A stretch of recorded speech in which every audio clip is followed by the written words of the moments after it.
നമസ്കാരം. Super prime ടൈമിലേക്ക് എല്ലാ പ്രേക്ഷകർക്കും പാനലിസ്റ്റുകൾക്കും സ്വാഗതം. അയ്യപ്പ സംഗമം സംഘടിപ്പിക്കാൻ സർക്കാർ തീരുമാനിക്കുന്നു. ദേവസ്വം ബോർഡ് അതുമായി ബന്ധപ്പെട്ട വിപുലമായ തയ്യാറെടുപ്പുകൾ നടത്തുന്നു. തുടക്കത്തിൽ ചില രാഷ്ട്രീയ വിയോജിപ്പുകൾ ഉയർന്നു വരുന്നു. പിന്നീട് എല്ലാവരെയും ക്ഷണിക്കും എന്ന ദേവസ്വം ബോർഡ് പ്രസിഡന്റിന്റെ പ്രസ്താവന വരുന്നു. എല്ലാവരെയും ക്ഷണിക്കില്ല, വിശ്വാസികളെ ക്ഷണിക്കും, വർഗീയവാദികളെ ക്ഷണിക്കില്ല എന്ന് പാർട്ടി സെക്രട്ടറി MV ഗോവിന്ദൻ പറയുന്നു. അയ്യപ്പ സംഗമത്തിന് ബദലായി വിശ്വാസ സംഗമം നടത്തും എന്ന തീരുമാനം BJPയുടെ ഭാഗത്തു നിന്ന് പ്രഖ്യാപിക്കപ്പെടുന്നു. അയ്യപ്പ സംഗമത്തിൽ പങ്കെടുക്കുമോ എന്ന ചോദ്യത്തിന് കേന്ദ്രമന്ത്രി സുരേഷ് ഗോപി ഞാനൊരു കേന്ദ്രമന്ത്രിയല്ലേ എന്ന തരത്തിലുള്ള പ്രതികരണമാണ് നടത്തിയത്. സർക്കാർ അല്ലെങ്കിൽ ദേവസ്വം ബോർഡ് ഔദ്യോഗികമായി ക്ഷണിക്കുകയാണ് എങ്കിൽ കേന്ദ്രമന്ത്രി എന്ന നിലയ്ക്ക് അദ്ദേഹത്തിന് പങ്കെടുക്കേണ്ടി വരും എന്ന സാധ്യതയാണോ അദ്ദേഹം മുന്നോട്ട് വെച്ചത് എന്നത് സംബന്ധിച്ച് ഇതുവരെ വ്യക്തത വന്നിട്ടുമില്ല. വളരെ ചുരുങ്ങിയ ഒരു പ്രതികരണമായിരുന്നു അത്. അതിനൊപ്പമാണ് പാർട്ടി സെക്രട്ടറി MV ഗോവിന്ദന്റെ ഭാഗത്ത് നിന്ന് ഇതൊരു കഴിഞ്ഞുപോയ അധ്യായമാണ്, അടഞ്ഞ അധ്യായമല്ല എന്ന് ആവർത്തിച്ച് പറഞ്ഞത്. യുവതീ പ്രവേശനവുമായി ബന്ധപ്പെട്ട് നമുക്കറിയാവുന്നതാണ്. ഈ അയ്യപ്പ സംഗമവുമായി ബന്ധപ്പെട്ട വിഷയം ഉയർന്നു വന്നപ്പോൾ തന്നെ നേരിട്ട് അത് ചെന്ന് തൊട്ടത് യുവതീ പ്രവേശന വിഷയത്തിലാണ്. യുവതീ പ്രവേശന വിഷയത്തിലെ സർക്കാരിന്റെ നിലപാടിൽ മാറ്റമുണ്ടോ? അന്ന് ശബരിമല പ്രക്ഷോഭവുമായി ബന്ധപ്പെട്ടെടുത്ത കേസുകൾ അവസാനിപ്പിക്കാതെ സർക്കാരിന് ധാർമ്മിക അടിത്തറയുണ്ടോ വിശ്വാസ സംഗമം നടത്തുന്നതിന് തുടങ്ങിയ ചോദ്യങ്ങൾ ഉന്നയിക്കുന്നുമുണ്ടായിരുന്നു സംഘപരിവാറിന്റെ ഭാഗത്തു നിന്ന്. ഈ പശ്ചാത്തലത്തിലാണ് നമ്മൾ ഈ വിഷയം വിശദമായ ചർച്ചയ്ക്കെടുക്കുന്നത്. ബദൽ നടത്തുന്നത് ആർക്കു വേണ്ടി, ബദലിനൊരുങ്ങുന്നത് എന്തിന് എന്ന ചോദ്യം. നമ്മളോടൊപ്പം അതിഥികൾ CPM-ൽ നിന്ന് അഡ്വക്കേറ്റ് K അനിൽകുമാർ, കോൺഗ്രസിൽ നിന്ന് ശ്രീ സന്ദീപ് വാര്യർ, BJP-യിൽ നിന്ന് ശ്രീ VS ജിതിൻ ദേവ്, ഒപ്പം മാധ്യമപ്രവർത്തകൻ ശ്രീ NP ചെക്കുട്ടി എന്നിവർ തത്സമയം നമ്മളോടൊപ്പം ചർച്ചയിൽ ചേരുകയും ചെയ്യുന്നു. അഡ്വക്കേറ്റ് K അനിൽകുമാർ, അങ്ങേക്ക് എന്നെ കേൾക്കാമോ? അഡ്വക്കേറ്റ് K അനിൽകുമാർ, എന്തിനായിരിക്കാം ആഗോള അയ്യപ്പ സംഗമത്തിന് ഒരു ബദൽ സംഘടിപ്പിക്കണം എന്ന തോന്നൽ BJP-ക്ക് ഉണ്ടാകുന്നത്? ശബരിമല അയ്യപ്പൻ ലോകത്ത് തന്നെ ഏറ്റവും പ്രധാനപ്പെട്ട ഒരു ആരാധനാ കേന്ദ്രമാണ്. വിവിധങ്ങളായ മത വിഭാഗത്തിൽപ്പെട്ട ആളുകൾക്ക്, ജാതിമത വിഭാഗത്തിൽപ്പെട്ടവർക്ക് ഏതെങ്കിലും തരത്തിൽ മാറ്റി നിർത്തപ്പെടേണ്ടതില്ലാത്ത ഒരു പ്രവേശന സൗഭാഗ്യമുള്ള ലോകത്തെ തന്നെ ഏറ്റവും പ്രധാനപ്പെട്ട ഒരു ഇടമാണ് ശബരിമല. അതുകൊണ്ട് തന്നെ അത്തരമൊരു മഹാമാനവികതയുടെയും സാഹോദര്യത്തിന്റെയും വിശാലമായ ഒരു തുറന്ന ഇടം ഒരിക്കലും ആഗ്രഹിക്കാത്ത സങ്കുചിതമായ രാഷ്ട്രീയമാണ് ഹിന്ദുത്വ രാഷ്ട്രീയം എന്ന പേരിൽ ഇവിടെ പയറ്റിക്കൊണ്ടിരിക്കുന്നത് നമുക്കറിയാം. അവരെ സംബന്ധിച്ചിടത്തോളം ശബരിമല സ്വീകാര്യമായ ഒരു സങ്കേതമല്ല. ശബരിമലയെ കുറിച്ച് മറുപടി കൂട്ടുക, മറുഭാഗത്ത് ശബരിമലയ്ക്കെതിരായി എല്ലാ കടന്നാക്രമണങ്ങളും നടത്തുക, ഇതാണ് സംഘപരിവാർ എല്ലാ കാലത്തും ചെയ്യുന്നത്. ഇപ്പൊ തന്നെ എരുമേലിയില് വാവൂർസ്വാമിക്ക് പകരം ബാബൂര ക്ഷേത്ര നിർമ്മാണത്തിന്റെ തിരക്കിലാണ് സംഘപരിവാർ ഏർപ്പെട്ടിരിക്കുന്നത്. ബാബൂർസ്വാമി എന്ന് പറയുന്നത് നമ്മൾ സമീപകാലത്താണ് ഇപ്പൊ കേൾക്കുന്നത്. പക്ഷെ ബാബരുമായി ബന്ധപ്പെട്ടാണ് ശബരിമലയുടെ ഐതിഹ്യങ്ങളെല്ലാം. അപ്പോൾ ശബരിമലയുടെ ഉൽപ്പത്തിയുമായി ബന്ധപ്പെട്ട ഐതിഹ്യങ്ങളെ, വിശ്വാസങ്ങളെ എല്ലാം മൂടി വെച്ച് അതിനെ തകർത്ത് മറ്റൊരു ആഖ്യാനം ഉണ്ടാക്കാൻ ശ്രമിക്കുന്ന ഒരു ധാര അവിടെ ശക്തമാണ്. അവർക്ക് കടന്നു വരാൻ ഇടമുണ്ടാക്കുക എന്നത് ചിലരുടെ താല്പര്യമാണ്. പക്ഷേ കേരള സർക്കാരിനെ സംബന്ധിച്ചിടത്തോളം, സംസ്ഥാന സർക്കാരിന് അതൊരു ആഗോള തീർത്ഥാടന കേന്ദ്രമാക്കി വികസിപ്പിക്കണം എന്നതിന് പ്രതിബദ്ധതയുണ്ട്. ഇപ്പൊ തന്നെ കഴിഞ്ഞ സീസൺ മനോഹരമായ ഒരു ദർശന സീസണാണ് കഴിഞ്ഞു പോയത്. പ്രതിദിനം ഒരു 1 ലക്ഷം പേർ വന്നു പോയാൽ ഒരു സീസൺ കാലത്ത് 50 ലക്ഷം ആളുകൾക്ക് വന്നു പോകാനാവും. അത് 1 കോടിയിലേക്കും 2 കോടിയിലേക്കും എത്തിക്കാനാകുമോ? അങ്ങനെയാണെങ്കിൽ ശബരിമലയ്ക്ക് വേണ്ടിയുള്ള തീവണ്ടിപ്പാത വളരെ വേഗം പൂർത്തീകരിക്കേണ്ടതുണ്ട്, വിമാനത്താവളം പൂർത്തീകരിക്കേണ്ടതുണ്ട്. അതുപോലെ തന്നെ ഇപ്പൊ തന്നെ റോപ്പ് വേ നിർമ്മാണവുമായി ബന്ധപ്പെട്ട് കാര്യങ്ങൾ ചെയ്തു കഴിഞ്ഞാൽ അവിടെ ഇപ്പോൾ ട്രാക്ടർ ഉപയോഗം കുറയ്ക്കാൻ കഴിയുന്ന സാഹചര്യം ഉണ്ടാക്കാമോ തുടങ്ങിയ പല പരിശോധനകൾ നടത്തുക. ക്ഷേത്രവുമായി ബന്ധപ്പെട്ട ആ തട്ടിൽ മറ്റ് സങ്കേതങ്ങളൊന്നും ഉണ്ടാകാതെ അത് സ്വതന്ത്രമായി ക്ഷേത്രം മാത്രമായി ശ്രീകോവിലിരിക്കുന്ന ആ ഭാഗം അങ്ങനെ തന്നെ ആവണം എന്ന ചിന്തകളൊക്കെ വന്നിട്ടുണ്ട്. അപ്പൊ എന്തെല്ലാമാണോ അവിടുത്തെ നവീകരണവുമായി ബന്ധപ്പെട്ട് അവിടുത്തെ ആചാര്യന്മാർ ചൂണ്ടിക്കാണിച്ചത്, അതിന് നിരക്കുന്ന വിധം ഒരു മാസ്റ്റർ പ്ലാൻ ലഭ്യമാണ്. അത് സമൂഹത്തിന് മുന്നിൽ അവതരിപ്പിക്കുക, താല്പര്യമുള്ളവർക്ക് അതിൽ സഹകരിക്കാൻ സൗകര്യമുണ്ടാക്കുക, സുതാര്യമായി എന്താണോ ആരാണോ ചെയ്യുന്നതെന്ന് അവിടെ രേഖപ്പെടുത്താൻ ഇടവരിക.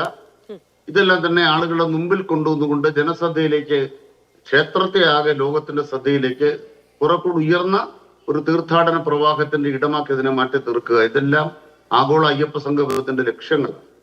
അത് പ്രഖ്യാപിക്കപ്പെട്ടു കഴിഞ്ഞു. സുമനസ്സുകളായ എല്ലാവരും അതിനോട് ചേർന്ന് നിൽക്കുന്നു. കേന്ദ്ര സർക്കാരിന് പ്രതിനിധികൾ ഉണ്ടാവും. കേരള നിയമസഭയിൽ ബന്ധിതമായിട്ടുള്ള എല്ലാ രാഷ്ട്രീയ പ്രസ്ഥാനങ്ങളുടെ പ്രതിനിധികളെ പ്രതിപക്ഷ നേതാവ് ഉൾപ്പെടെയുള്ളവരെ ക്ഷണിച്ചിട്ടുണ്ട്. രഹസ്യമായ ഒരു അജണ്ടയും അക്കാര്യത്തിലില്ല. മുമ്പുണ്ടായിരുന്ന ശബരിമലയുമായി ബന്ധപ്പെട്ട് RSS ഉയർത്തിക്കൊണ്ടുവന്നൊരു കേസുണ്ട്. അവിടെ സ്ത്രീ പ്രവേശനവുമായി ബന്ധപ്പെട്ട കേസ് RSSന്റെ നേതാവ് കൂടിയായിട്ടുള്ള ഒരു പ്രേരണകുമാരി അടക്കമുള്ള ഒരു ടീം കൊടുത്ത കേസാണ്. ആ കേസിന്റെ തുടർച്ചയായി ചില സംഭവങ്ങളൊക്കെ ഉണ്ടാക്കാൻ ചില ആളുകൾ പരിശ്രമിച്ചിട്ടുണ്ട്. അത്തരം വിവാദങ്ങളുടെ പശ്ചാത്തലങ്ങളൊന്നും ഈ അയ്യപ്പ സംഗമത്തിനില്ല.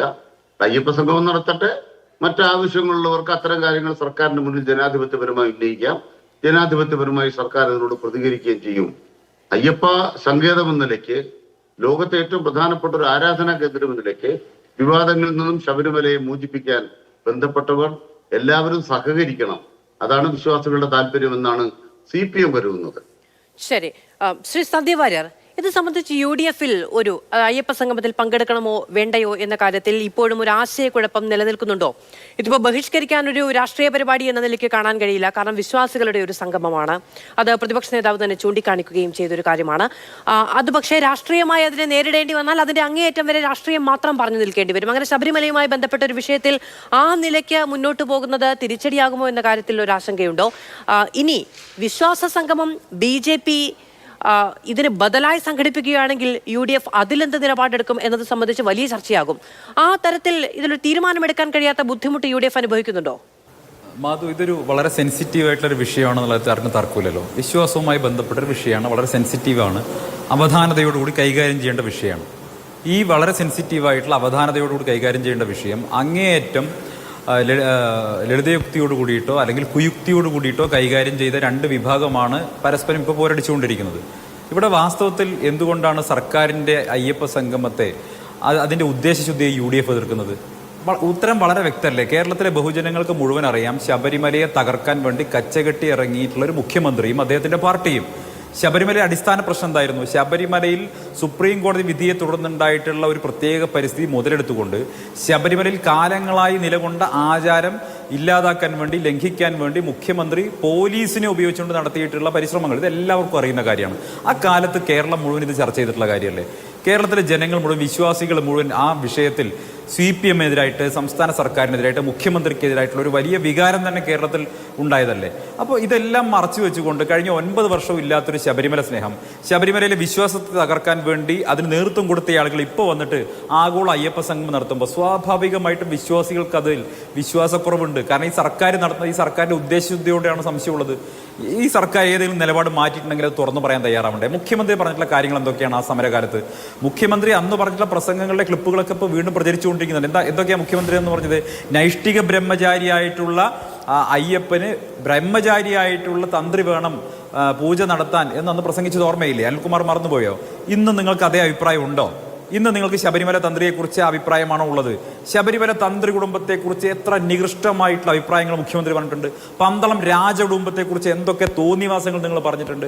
ശബരിമല വിശ്വാസത്തെക്കുറിച്ച് എന്തൊക്കെ ആക്ഷേപം പറഞ്ഞിട്ടുണ്ട്. ഒരു പ്രളയകാലത്ത് കന്നി അയ്യപ്പന്മാർ വരാത്തത് കൊണ്ട് മാളികപ്പുറവും അയ്യപ്പനും തമ്മിലുള്ള വിവാഹം നടന്നു എന്ന് പ്രസംഗിച്ചിട്ടുള്ള സ്വരാജ് മാപ്പ് പറയാൻ തയ്യാറായിട്ടുണ്ടോ? നിങ്ങളെ നേതാവ് സ്വരാജ് പ്രസംഗിച്ചിട്ടുള്ള കാര്യമാണ് ഞാൻ പറയുന്നത്. അപ്പോൾ ഇതുപോലെ ശബരിമലയിലെ ആചാരത്തെ അങ്ങേയറ്റം അവഹേളിച്ചു കൊണ്ടിരുന്ന ഒരു പാർട്ടിയും പ്രസ്ഥാനവും അതിൻ്റെ ഗവൺമെന്റും അതിൻ്റെ മുഖ്യമന്ത്രിയും ഇപ്പോൾ തെരഞ്ഞെടുപ്പ് അടുക്കുന്ന സമയത്ത് 10ാം വർഷം വന്ന അയ്യപ്പ സ്നേഹം പറയുമ്പോൾ വാസ്തവത്തിൽ ഞങ്ങൾ സംശയിക്കുന്നത് പയ്യന്നൂരിലെ ജോത്സ്യൻ കൊടുത്ത ഉപദേശത്തിന്റെ ഭാഗമായിട്ടാണ്. മുഖ്യമന്ത്രിക്ക് അയ്യപ്പ കോപമുണ്ട്, ശനിദോഷ നിവാരണത്തിന് വേണ്ടി നടത്തുന്ന പരിപാടിയാണ് എന്നാണ് പൊതുവെ കേരളത്തിൽ എല്ലാവരും പറയുന്നത്. ഇങ്ങനെയാണെങ്കിൽ മുഖ്യമന്ത്രി ക്ലിഫ് ഹൗസിൽ ഒരു അയ്യപ്പമ്പള കൂടി നടത്തേണ്ടി വരും. എന്നാൽ പോലും തീരാത്ത അത്ര ദോഷം, ക്രൂരത അയ്യപ്പ ഭക്തരോടും ശബരിമലയോടും ഈ മുഖ്യമന്ത്രി ചെയ്തിട്ടുണ്ട്, CPM ചെയ്തിട്ടുണ്ട്. ഞാൻ അയ്യപ്പസ്വാമിയോട് കളിച്ചവരാരും അങ്ങനെ പോയിട്ടില്ല എന്നുള്ളതാണ് പൊതുവെ വിശ്വാസികൾ പറയാറുള്ളത്. ഈ പണ്ടൊക്കെ ദൈവം പിന്നേക്കും പിന്നെ ആയതെങ്കിൽ ഇപ്പൊ ATM പോലെയാണ്. അയ്യപ്പസ്വാമിക്കെതിരെ പ്രവർത്തിച്ചവർക്ക് മുഴുവൻ കിട്ടിയിട്ടുണ്ടെന്നാണ് പറയുന്നത്. ഇത് CPM-ന്റെ പല നേതാക്കന്മാർക്കും അനുഭവഭേദ്യമായതുകൊണ്ട് മുഖ്യമന്ത്രി ജോത്സ്യനെ കാണാൻ വേണ്ടി സംസ്ഥാന സെക്രട്ടറി വിടുകയും ആ ജോത്സ്യൻ പറഞ്ഞതനുസരിച്ചുള്ള പരിഹാര കർമ്മങ്ങളാണോ, പരിഹാര ക്രിയകളാണോ കേരളത്തിൽ ഇപ്പോൾ തിരുവിതാംകൂർ ദേവസ്വം ബോർഡിന്റെ നേതൃത്വം നടക്കുന്നതെന്ന് കേരളത്തിലെ ജനങ്ങൾ സംശയിച്ച് അതിന് കുറ്റം പറയാൻ പറ്റില്ല. പിന്നെ മറുവശത്ത് BJP ഇപ്പോൾ അയ്യപ്പ ഭക്തരുടെ സംഗമം സംഘടിപ്പിക്കുമെന്ന് പറയുന്നു. ഞാൻ ചോദിക്കട്ടെ, ബി ജെ പിക്ക് കാര്യത്തിൽ ഇപ്പോൾ പറയാൻ എന്ത് ധാർമ്മികതയുള്ളത്? 2019 തെരഞ്ഞെടുപ്പിന്റെ സമയത്ത് പത്തനംതിട്ടയിൽ വന്ന് പ്രധാനമന്ത്രി തന്നെ സ്വാമിയെ ശരണമയ്യപ്പ എന്ന് ഗുജറാത്തിൽ വിളിച്ചു പോയില്ലേ? എന്നിട്ട് അദ്ദേഹം നൽകിയ വാഗ്ദാനം എന്തായിരുന്നു? ഞാൻ വായിക്കാം. ബി ജെ പിയുടെ പ്രകടന പത്രിക 2019 അതിൽ 37 പേജിൽ ശബരിമല എന്ന ഭാഗം എടുക്കുക. അതിൽ we will endeavor to secure constitutional protection on issues related to faith and belief എന്ന് കൃത്യമായി പറയുന്നുണ്ട്. അതായത് ഭരണഘടനാപരമായിട്ടുള്ള പരിഹാരം കണ്ടെത്തുമെന്നാണ് പ്രധാനമന്ത്രി പറഞ്ഞത്. ഏത് ബി ജെ പിയുടെ പ്രകടന പത്രികയിൽ അച്ചടിച്ച് വെച്ച് പറഞ്ഞിട്ട്. ഞാൻ ചോദിക്കട്ടെ, ഭരണഘടനാപരമായിട്ടുള്ള പരിഹാരം കണ്ടെത്താൻ വേണ്ടി ബി ജെ പി നാളിതുവരെയായി ഒരു ചെറുവിരൽ അനക്കിയിട്ടുണ്ടോ? ശബരിമലയുടെ വിഷയത്തിൽ ഒന്നും ചെയ്തിട്ടില്ലല്ലോ. വേണ്ട, ഇത്രയും കാലം ഈ ശബരിമല വിഷയത്തിൽ നടന്നിട്ടുള്ള പ്രക്ഷോഭത്തിന്റെ ഭാഗമായിട്ടുള്ള കേസുകളിൽ അതിൽപ്പെട്ട ഒരാളാണ് ഞാനും. അന്ന് മർദ്ദനം ഏറ്റുവാങ്ങിയിട്ടുള്ള ഒരാളാണ് ഞാനും. അന്ന് അതിന്റെ ഭാഗമായിട്ട് പരിക്ക് പറ്റിയിട്ടുള്ള ഒരാളാണ് ഞാൻ ചോദിക്കട്ടെ, അന്ന് പരിക്ക് പറ്റിയിട്ടുള്ള, അന്ന് കേസിൽ പ്രതികളായിട്ടുള്ള ബി ജെ പി പ്രവർത്തകരുടെ പേരിൽ എടുത്തിട്ടുള്ള കേസുകൾ പിൻവലിക്കണമെന്ന് ഈ നിമിഷം വരെ ഇവരാരും ആവശ്യപ്പെട്ടിട്ടില്ലല്ലോ. അതിനു വേണ്ടിയിട്ടുള്ള പ്രവർത്തനം നടത്തിയിട്ടില്ലല്ലോ. അവരുടെ സംസ്ഥാന നേതാക്കന്മാർക്കെതിരെ കുഴപ്പണ കേസും മറ്റ് കേസുകളൊക്കെ വന്നപ്പോൾ ഒത്തുതീരാനും ഒത്തുതീർപ്പാക്കാനും ഒക്കെ ഇവർ കാണിച്ചിട്ടുള്ള ഔത്സുക്യം എന്തേ? ശബരിമല വിഷയത്തിൽ പ്രതികളാക്കപ്പെട്ടിട്ടുള്ള സാധാരണ പ്രവർത്തകരുടെ കേസുകൾ ഒത്തുതീർപ്പാക്കാൻ വേണ്ടി ഇവർ കാണിക്കാതിരുന്നിട്ടുള്ളത്? അത് തീർക്കാൻ വേണ്ടി കാണിക്കാതെ തട്ടിപ്പാണ്, കാപട്യമാണ്. ഈ രണ്ടു കൂട്ടരും കാണിക്കുന്നത് കാപട്യമാണെന്ന് കേരളത്തിലെ പൊതുസമൂഹത്തിന് ബോധ്യപ്പെട്ടിട്ടുണ്ട്. അയ്യപ്പ വിശ്വാസികൾക്കറിയാം. ഇവർക്കുള്ള തിരിച്ചടി 2019 തെരഞ്ഞെടുപ്പിൽ തന്നെ കേരളത്തിലെ ജനങ്ങൾ, പത്തനംതിട്ടയിലെ തെരഞ്ഞെടുപ്പ് ഫലം തന്നെ അതിന് പ്രത്യേക സൂചനയാണ് നൽകിയിട്ടുള്ളതാണ്. അതുകൊണ്ട് തന്നെ മുഖ്യമന്ത്രി ഈ കാണിക്കുന്ന ഗിമ്മിക്കൊന്നും വിലപ്പോകാൻ പോകുന്നില്ല. ശബരിമലയോട് കാണിച്ചിട്ടുള്ള അനീതിയിൽ നിന്ന് പിന്മാറാൻ തയ്യാറുണ്ടോ എന്നുള്ളതാണ് ചോദ്യം. നിങ്ങളുടെ നിലപാട് മാറിയിട്ടുണ്ടോ? ഉണ്ടെങ്കിൽ നിങ്ങൾ സുപ്രീം കോടതി കൊടുത്തിട്ട് അഫിഡവിറ്റ് നിങ്ങൾ തിരുത്താൻ തയ്യാറുണ്ടോ? നിങ്ങൾ അതുമായി ബന്ധപ്പെട്ട അഭിപ്രായം പറയും. എന്തായാലും മുഖ്യമന്ത്രി ഇപ്പൊ ചെയ്തുകൊണ്ട് ഒരു ഉപകാരമുണ്ട്.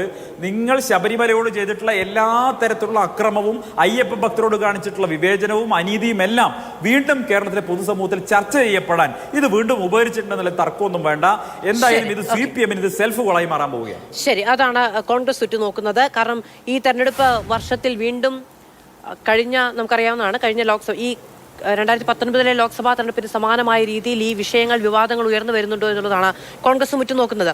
ശ്രീ VS ജിതിൻ ദേവ്, ഈ ദസന്തി വരെ ഉന്നയിച്ചൊരു ചോദ്യം, അങ്ങനെയാണെങ്കിൽ പരിഹാരം കാണാൻ നിങ്ങളുടെ പ്രകടന പത്രികയിൽ ഉണ്ടായിരുന്ന വാഗ്ദാനമടക്കം യാഥാർത്ഥ്യത്തിൽ കൊണ്ടുവരാൻ നിങ്ങൾ എന്ത് എഫേർട്ട് എടുത്തു?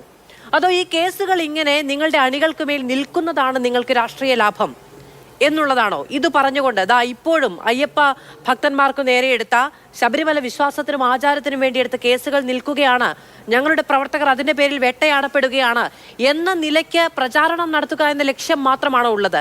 നോക്കൂ, കാലങ്ങളായി ശബരിമലയുമായി ബന്ധപ്പെട്ട വികസന പദ്ധതികൾ അതാത് സർക്കാരുകളാണ് നിവർത്തിച്ചിട്ടുള്ളതും നടത്തിയിട്ടുള്ളതും ആശയപരമായതും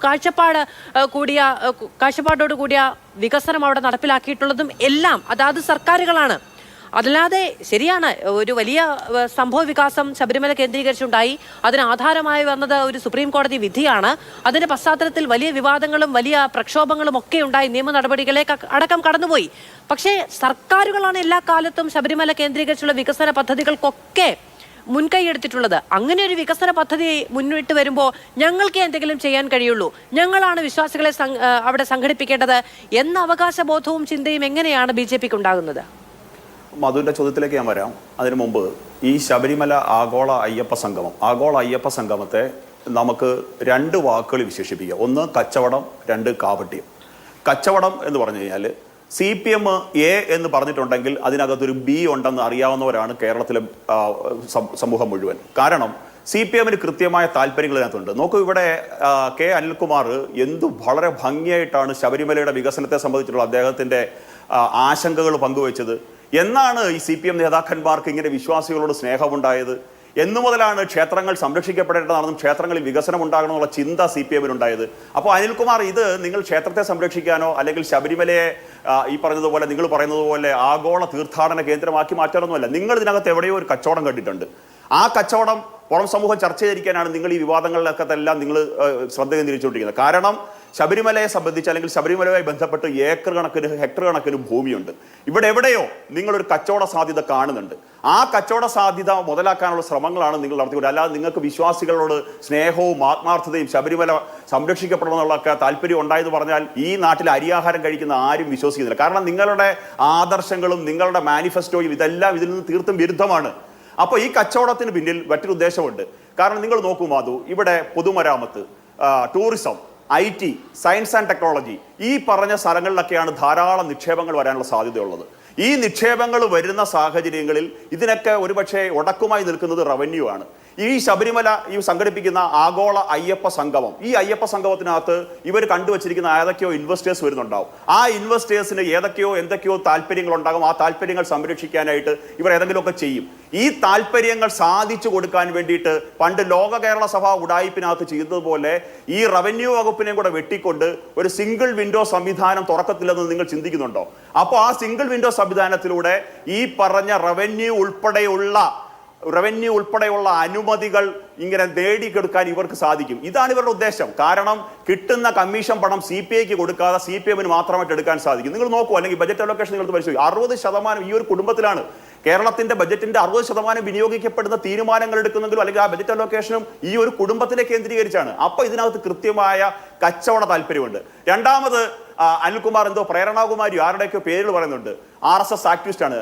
അനിൽകുമാറിന്റെ ചോദ്യം ചോദിച്ചോട്ടെ, ഈ RSSന്റെ ആൾക്കാർ പറയുന്ന കാര്യങ്ങൾ ചെയ്യാനാണോ CPM? ഇപ്പൊ നിങ്ങൾ ഞങ്ങളുടെ പരിവാർ സംഘടനയാണോ? RSSകാർ കേസ് കൊടുത്തതുകൊണ്ട് അങ്ങനെ ഒരു വിധി ഉണ്ടായി, RSS കേസ് കൊടുത്തതുകൊണ്ട് ഞങ്ങൾ ആ വിധിയെ ഞങ്ങൾക്ക് പാലിക്കേണ്ട ഞങ്ങളുടെ ആവശ്യമാണ്. അതിനാണ് ഞങ്ങൾ രാത്രിയിൽ ഇരുട്ടിന്റെ മറവിൽ പിന്നെ എന്താ പറയുക പോലീസ് വേഷമൊക്കെ ഇടിയിപ്പിച്ച് ആക്ടിവിസ്റ്റുകളെ കണ്ടോണ്ട് പോയെന്നാണ് നിങ്ങൾ പറഞ്ഞു വരുന്നത്. നിങ്ങളുടെ യുവതീ പ്രവേശനത്തിൽ നിങ്ങളുടെ നിലപാടെന്താ? ഈ ആഗോള അയ്യപ്പ സംഗമം എന്ന് പറയുന്ന ഈ പരിപാടി സംഘടിപ്പിക്കുന്ന ആരാണ്? ദേവസ്വം ബോർഡാണോ ഈ പരിപാടി പ്രഖ്യാപിച്ചത്? നിങ്ങളുടെ രാഷ്ട്രീയ നേതൃത്വമല്ലേ? ജൂൺ മാസം 25-ാം തീയതി മന്ത്രി വാസവനല്ലേ പരിപാടി പ്രഖ്യാപിച്ചത്? ഈ പരിപാടിയിൽ നേരത്തെ മാധു സൂചിപ്പിച്ചതുപോലെ വർഗീയവാദികൾക്കല്ല, ഇത് ഭക്തജനങ്ങൾക്കാണ്, വിശ്വാസികൾക്കാണെന്ന് പറയാൻ ഗോവിന്ദൻ എന്താ അവകാശമുള്ളത്? ദേവസ്വം ബോർഡിന്റെ പരിപാടിക്കകത്ത് അഭിപ്രായം പറയേണ്ടുന്നത് CPMന്റെ സംസ്ഥാന സെക്രട്ടറി ആണോ? അപ്പോ ഇതിന്റെ സംഘാടക സമിതി മാധു എടുത്ത് പരിശോധിച്ച് നോക്കോളൂ. ഈ സംഘാടക സമിതി മൊത്തം മന്ത്രിമാരല്ലേ? അപ്പൊ ഇത് തട്ടിക്കൂട്ട് CPM പരിപാടിയാണ്, തട്ടിക്കൂട്ട് സർക്കാർ പരിപാടിയാണ്. ഈ പരിപാടിയുടെ മറവിൽ, ഈ പരിപാടിയുടെ പുറവിൽ, അല്ലെങ്കിൽ ഈ പരിപാടിയിൽ ഉന്നയിക്കപ്പെടുന്ന വിഷയങ്ങളുടെയൊക്കെ പുറകിൽ മാധ്യമങ്ങളും ഇവിടുത്തെ പൊതുസമൂഹവും വിശ്വാസ സമൂഹവും പോകുമ്പോൾ ഞാൻ നേരത്തെ സൂചിപ്പിച്ച B പരിപാടി അവർ തുടങ്ങും. ഏതോ ഒരു കച്ചവടം, ആ കച്ചവട താല്പര്യം ഇവർ സാധിച്ചു കൊടുക്കും. അതാണ് ഉദ്ദേശം, ഒന്നാമത്തെ ഉദ്ദേശം. രണ്ടാമത് ഈ പറഞ്ഞ പോലെ രാഷ്ട്രീയമായ ഒരു കാപട്യം ഇതിനകത്തുണ്ടാകാം. രാഷ്ട്രീയമായ കാപട്യം ഇതിനകത്തുണ്ടാകാം. അത് ഈ പറഞ്ഞതുപോലെ എന്താണ്, ശബരിമല മാമല മഹാചര്യം, ഞങ്ങൾക്ക് കിട്ടണ പണവും വോട്ടും, ഇതാണ് ഉദ്ദേശിക്കുന്നത്. പിന്നെ സന്ദീപ് വാര്യർ പറഞ്ഞ കാര്യം, അങ്ങേക്ക് ഇപ്പോഴും BJP പ്രവർത്തകരോട് ഇത്രമാത്രം ആത്മാർത്ഥ തുളുമ്പുന്ന സ്നേഹമുണ്ടെന്ന് കേട്ടപ്പോൾ എനിക്ക് വലിയ സന്തോഷം തോന്നുന്നു. BJP പ്രവർത്തകർക്ക് എതിരെടുത്ത കേസുകൾ മാത്രമല്ല ശ്രീ സന്ദീപ് വാര്യർ, BJP ആവശ്യപ്പെടുന്നതും പരിവാർ സംഘടനകൾ ആവശ്യപ്പെടുന്നതും വിശ്വാസ സമൂഹത്തിന് മുഴുവൻ എടുത്ത കേസുകളാണ് പിൻവലിക്കേണ്ടുന്നത്. ഈ നാട്ടിലെ ഏതാണ്ട് 2000, 2200, 600, 700 പെറ്റി കേസുകൾ നിങ്ങൾ പിൻവലിച്ചിട്ടുണ്ട്. അല്ലാതെ ബാലൻസ് ഉള്ള മുഴുവൻ കേസുകൾ ഈ നാട്ടിലെ വിശ്വാസ സമൂഹത്തിനെതിരെയാണ്. തന്ത്രിയുടെ പിന്നെ എന്താ പറയുക, തന്ത്രിയുടെ വൈഫിനെതിരെ, ഭാര്യക്കെതിരെ കേസെടുത്തിട്ടുണ്ട് ഈ നാട്ടില്. ശബരിമല ബന്ധപ്പെട്ട് നിൽക്കുന്ന പേട്ട സംഘങ്ങൾക്കെതിരെ നിങ്ങൾ കേസെടുത്തിട്ടുണ്ട്. ഈ ശബരിമലയുമായി ബന്ധപ്പെട്ട ആചാരാനുഷ്ഠാനങ്ങൾ പാലിച്ച് മുന്നോട്ട് പോകുന്ന ധാരാളം നൂറുകണക്കിന്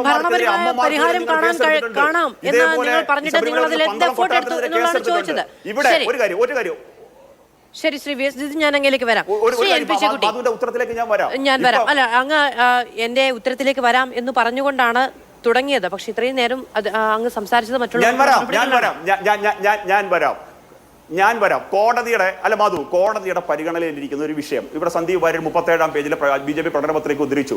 കോടതിയുടെ പരിഗണനയിലിരിക്കുന്ന ഒരു വിഷയത്തിനകത്ത് കോടതിയുടെ തീരുമാനം എന്നത്തേക്കാണോ, അല്ലെങ്കിൽ ആ കോടതി കേസ് എന്നാണ് ലിസ്റ്റ് നിങ്ങൾ അഡ്വാൻസ് ചെയ്യിപ്പിക്കുന്നത്. നിങ്ങൾ ഹൈക്കോടതിയിൽ പോയിട്ട് അനിൽകുമാറിന്റെ പാർട്ടി ആ കേസ് അഡ്വാൻസ് ചെയ്യിപ്പിച്ചിട്ട് നിങ്ങളുടെ യുവതീ പ്രവേശനം, നിങ്ങളുടെ നിലപാട് പറ. കേന്ദ്ര സർക്കാരിന്റെ BJPയുടെ നിലപാട് ഒറ്റ കാര്യം കൂടി ഞാൻ അങ്ങോട്ട് ചോദിക്കുന്നു. ശ്രീ വി എസ് ജിതിൻ, കോടതിയുടെ പരിഗണനയിലിരിക്കുന്ന വിഷയത്തോടുള്ള BJPയുടെ ബഹുമാനമൊക്കെ നമുക്ക് മനസ്സിലാക്കാം. ഇപ്പൊ CPM കോടതി വിധിയുമായി ബന്ധപ്പെട്ട് ഒരു സർക്കാർ എന്ന നിലയ്ക്കെടുത്ത തീരുമാനത്തെ നിങ്ങളന്ന് ബഹുമാനിച്ചിരുന്നോ? കോടതി വിധിയെ നിങ്ങളന്ന് ബഹുമാനിച്ചിരുന്നോ? കോടതി വിധി വന്നപ്പോൾ അത് നടപ്പിലാക്കാൻ ഉള്ള ഭരണഘടനാപരമായ ഉത്തരവാദിത്തം സർക്കാർ നിർവഹിച്ചപ്പോൾ നിങ്ങൾ അതിനെ ബഹുമാനിച്ചിരുന്നോ? ഇല്ല, നിങ്ങളത് സുവർണാവസരമായിട്ടാണ് കണ്ടത്. അപ്പൊ അന്ന് നിങ്ങൾക്ക് കോടതിയുടെ വിധിയെ വിലയില്ല. ഇന്ന് നിങ്ങൾക്ക് കോടതിയുടെ പരിഗണനയിലിരിക്കുന്ന വിഷയത്തിൽ തന്നെ വിലയും അതിന് ബഹുമാനവും ഉണ്ട്. മാധു, ഇതൊരു ജനാധിപത്യ രാജ്യമാണ്. വിശ്വാസികളുള്ള രാജ്യമാണ്. ഹിന്ദുത്വം ഒരു ജീവിത രീതി പിന്തുടരുന്ന രാജ്യമാണ്. ഇവിടെ ഞങ്ങൾ എല്ലാ കാര്യത്തിനേക്കാളും വില കൊടുക്കുന്നത് ഈ നാട്ടിലെ സാധാരണക്കാരായ വിശ്വാസികളുടെ അഭിപ്രായത്തിനാണ്. മാധു ആ സ്റ്റുഡിയോയിൽ നിന്ന് ഇറങ്ങിയിട്ട് തൊട്ടടുത്തുള്ള ഏതെങ്കിലും ക്ഷേത്രത്തിന് മുമ്പിൽ ഒരു 10 അമ്മമാരെ വിളിച്ചിട്ട് മാധു ചോദിക്കണം ശബരിമലയിൽ യുവതീ പ്രവേശനം സാധ്യമാക്കണം. അപ്പൊ ഇതിനുള്ള ഉത്തരം മാധുവിന് കിട്ടും. അല്ല, ഇത് നോക്കൂ, അതങ്ങനെ ജനകീയ അഭിപ്രായ സർവേയിലൂടെ വന്ന ഒരു വിധിയല്ല. ലോ ഓഫ് ദ ലാൻഡ് എന്ന് പറയുന്നത് സുപ്രീം കോടതിയുടെ വിധിയാണ്. ജനകീയ അഭിപ്രായത്തിലാണ് മാധു എന്താണ് സന്ദീപ്? ജനകീയ അഭിപ്രായത്തിലാണോ അങ്ങ് എന്നോട് ജനകീയ അഭിപ്രായം തേടാൻ പറഞ്ഞതുകൊണ്ടാണ് ഞാൻ ചോദിച്ചത്. ഞാൻ പറഞ്ഞത് ജനകീയ അഭിപ്രായം സമാഹരിച്ചുകൊണ്ട് എനിക്കൊന്നും ചെയ്യാൻ കഴിയില്ല എന്ന്. യുവതീ പ്രവേശനം സാധ്യമാക്കണമോ യുവതീ പ്രവേശനം സാധ്യമാക്കണോ എന്ന് മാധുവിന് സംശയമുണ്ടെങ്കിൽ മാധു ഞാൻ പറഞ്ഞ പരിപാടി ചെയ്താൽ മതി. അതിലെനിക്ക് മറുപടിയുണ്ട്. അതിലെനിക്ക് മറുപടിയുണ്ട്. ഞാൻ മറുപടി പറഞ്ഞു കഴിഞ്ഞതാണ്. 30 സെക്കൻഡേ ഉള്ളൂ. മറ്റുള്ളവരുടെ അവസരമാണ്. 30 സെക്കൻഡേ ഉള്ളൂ. പെട്ടെന്ന് പറയണം. നമ്മൾ ഇത്രമാത്രം ഇതുമായി ബന്ധപ്പെട്ട് സുപ്രീം കോടതിയുടെ കേസോ മറ്റു കാര്യങ്ങളിലേക്കോ ഒന്നും പോകേണ്ട കാര്യമില്ലല്ലോ. കേന്ദ്ര സർക്കാർ നേരത്തെ വാഗ്ദാനം കൊടുത്തപോലെ BJP പ്രകടന പത്രികയിൽ അച്ചടിച്ച് വാഗ്ദാനം കൊടുത്തപോലെ കോൺസ്റ്റിറ്റ്യൂഷണൽ അമെന്റ്മെന്റ് കൊണ്ടുവന്ന് നിങ്ങൾക്ക് 1 മിനിറ്റ് കൊണ്ട് പരിഹരിക്കാൻ കഴിയുന്ന ഒരു വിഷയമാണല്ലോ. എന്താ പരിഹരിക്കാത്തത്? എന്തുകൊണ്ടാണ് നൽകിയ വാഗ്ദാനം എന്തുകൊണ്ട് പാലിക്കപ്പെട്ടിട്ടില്ല എന്നുള്ളതാണ് വളരെ ലളിതമായിട്ട് ചോദ്യം. അപ്പൊ ഇനി കോടതി വിധി വരട്ടെ എന്ന് പറയുന്നത് ഒരു ന്യായീകരണമാണ്. ബാക്കി എല്ലാ കാര്യങ്ങളും കോടതി വിധി വന്നിട്ടാണോ? വിഷയം എന്നങ്ങ് പറഞ്ഞതുകൊണ്ടാണ് ഞാൻ നേരത്തെ കോടതി വിധിയുടെ കാര്യം എടുത്തു ചോദിച്ചത്. ജനങ്ങളോട് ഇറങ്ങി ജനങ്ങളോട് ചോദിക്കുമെന്ന്. അങ്ങനെ ജനങ്ങളോട് ചോദിച്ചിട്ടല്ല നാട്ടിൽ നിയമ സംവിധാനം പ്രവർത്തിക്കുന്നത് എന്നുള്ളത് അറിയാഴികയല്ല. അങ്ങനെയാണ് എങ്കിൽ അങ്ങ് കോടതിയിൽ ഇരിക്കുന്ന വിഷയമാണ്, അതിൽ അഭിപ്രായം പറയേണ്ടതില്ല എന്ന നിലപാട് എടുക്കില്ലായിരുന്നു എന്ന് ഞാൻ അങ്ങയുടെ 2 നിലപാടിലെ ഘടകവിരുദ്ധത ചൂണ്ടിക്കാണിച്ചു എന്നേ ഉള്ളൂ. ശ്രീ NP ചെക്കുട്ടി, ഇപ്പോൾ നേരത്തെ ഇവിടെ പറയപ്പെട്ടൊരു അഭിപ്രായം അതാണോ ഇതിന്റെ ഒരു യഥാർത്ഥ ഇമ്പാക്ട് എന്ന് പറയുന്നത്? ഈ തെരഞ്ഞെടുപ്പ് വർഷത്തിൽ ഒരു കഷ്ടി 10 മാസം മാത്രം ശേഷിക്കുന്ന സമയത്ത് 2019 സമാനമായ ഏറ്റവും വലിയ രാഷ്ട്രീയ വിഷയമായി വീണ്ടും ശബരിമല ഉയർന്നു വരാനുള്ള സാധ്യതകളാണോ? അല്ല, 2-3 പ്രശ്നങ്ങളിൽ ഈ ആഗോള സംഗമത്തിലുണ്ട്. ഒന്നാമത്തെ കാര്യം, ഈ ആഗോള അയ്യപ്പ സംഗമം എന്ന് പറയുമ്പോഴേ യഥാർത്ഥത്തിൽ അയ്യപ്പ ഭക്തന്മാർ എന്തിനാണ് ശബരിമലയ്ക്ക് പോകുന്നത്? അവർ പോകുന്ന അവരുടെ ആത്മീയമായിട്ടുള്ള ആവശ്യങ്ങളുടെ ഭാഗമായിട്ടാണ് യഥാർത്ഥത്തിൽ ശബരിമലയ്ക്ക് പോകുന്നത്. ശബരിമലയ്ക്ക് പോകുക എന്നുള്ളത് വളരെ പ്രധാനപ്പെട്ട ഒരു കർമ്മമായിട്ട് അനുഷ്ഠിക്കുന്ന ആളുകൾ നമ്മുടെ നാട്ടിൽ ധാരാളമുണ്ട്. 48 ദിവസത്തെയൊക്കെ വ്രതം കഴിഞ്ഞിട്ട് കാലിൽ ചെരുപ്പില്ലാതെയാണ് ആളുകൾ പോണത്. അപ്പോൾ ഇപ്പോൾ അത് യഥാർത്ഥത്തിൽ ആഗോള സംഗമം നടക്കുന്നത്, അയ്യപ്പ ഭക്തന്മാരുടെ സംഗമം നടക്കുന്നത് 18ാം പടിക്ക് മുകളിലാണ്. അയ്യപ്പനുമായിട്ടുള്ള അവരുടെ കൂടിക്കാഴ്ചയിലാണ് ആ സംഗമം നടക്കുന്നത്. അതിന് പകരം ഇപ്പോൾ പമ്പയിൽ ഒരു അഡീഷണൽ സംഗമം നടത്തിയിട്ട് ആരെയാണ് അവിടെ കാണാൻ പോകുന്നത്? അവർ കാണാൻ പോകുന്നത് പിന്നെ ഈ വാസവനെയായിരിക്കും, അല്ലെങ്കിൽ വിജയനായിരിക്കും, അങ്ങനെയുള്ള ആളുകളായിരിക്കും. അപ്പം അതുകൊണ്ട് ഇതൊരു രാഷ്ട്രീയ സംഗമമാണ്. ഇത് യഥാർത്ഥത്തിൽ ശബരിമലയുമായിട്ടോ അതിൻ്റെ പാരമ്പര്യങ്ങളുമായിട്ടോ അതിൻ്റെ സംസ്കാരവുമായിട്ടുള്ളോ അതിൻ്റെ നൈതികതയുമായിട്ടോ ഒന്നും ഒരു ബന്ധവുമില്ലാത്ത ഒരു രാഷ്ട്രീയ സംഗമം ഇപ്പോൾ സംഘടിപ്പിക്കുന്നത് തീർച്ചയായും യഥാർത്ഥത്തിൽ ഒരു നിലയ്ക്കും കേരളീയ സമൂഹത്തിൻ്റെ ഗുണം ചെയ്യില്ല. രണ്ടാമത്തെ ഒരു പ്രശ്നം, ഇത്തരം കാര്യങ്ങളിലൊക്കെ തന്നെ ഒരു സമവായം കൊണ്ടുവന്നിട്ടാണ് സാധാരണ, പ്രത്യേകിച്ച് വൈകാരികമായ വിഷയങ്ങളാണ്, ദീർഘമായ പാരമ്പര്യങ്ങളുടെ വിഷയമാണ്, അത്രയൊക്കെ എല്ലായ്പ്പോഴും ഈ സർക്കാരിൻ്റെ കാലത്ത് മാത്രം എല്ലാ കാലത്തും ഒരു 100 കൊല്ലത്തിൻ്റെ കേരളത്തിൽ ചരിത്രം കൊടുക്കും. വൈക്കം സത്യാഗ്രഹ കാലത്തായാലും ശരി, ഗുരുവായൂർ സത്യാഗ്രഹ കാലത്തായാലും ശരി, ആ സമയത്തൊക്കെ അന്നത്തെ ഭരണാധികാരികൾ ഈ വിഷയങ്ങളിലൊക്കെ സമവായം കൊണ്ടുവന്നുകൊണ്ട് മാത്രമാണ് പ്രശ്നങ്ങൾ പരിഹരിക്കുന്നതിലേക്ക് പോയിട്ടില്ല. അങ്ങനെയൊക്കെ പ്രശ്നങ്ങളുണ്ടായിരുന്നു. ആ പ്രശ്നങ്ങളൊക്കെ വളരെ മാന്യമായിട്ട് കേരളീയ സമൂഹം പരിഹരിച്ചിട്ടുണ്ട്. പക്ഷേ അതൊരു ഏറ്റുമുട്ടലിൻ്റെയോ രാഷ്ട്രീയമായ നേട്ടങ്ങളോ അടിസ്ഥാനത്തിൽ കേരളീയ സമൂഹത്തിന് മുന്നോട്ട് കൊണ്ടുപോകാനുള്ള മാർഗം എന്ന നിലയിലാണ് അവരൊക്കെ അത് ചെയ്തിട്ടുള്ളത്. ഇപ്പോൾ അതല്ല. ഇപ്പോൾ ഇങ്ങനെ ഒരു സംഗതി പെട്ടെന്ന് അങ്ങോട്ട് പ്രഖ്യാപിക്കുന്നു, ആഗോള സംഗമം വരുന്നു. ആഗോള സംഭവത്തിൽ അയ്യപ്പനുണ്ടാകുമോ? അയ്യപ്പനുണ്ടാവില്ല.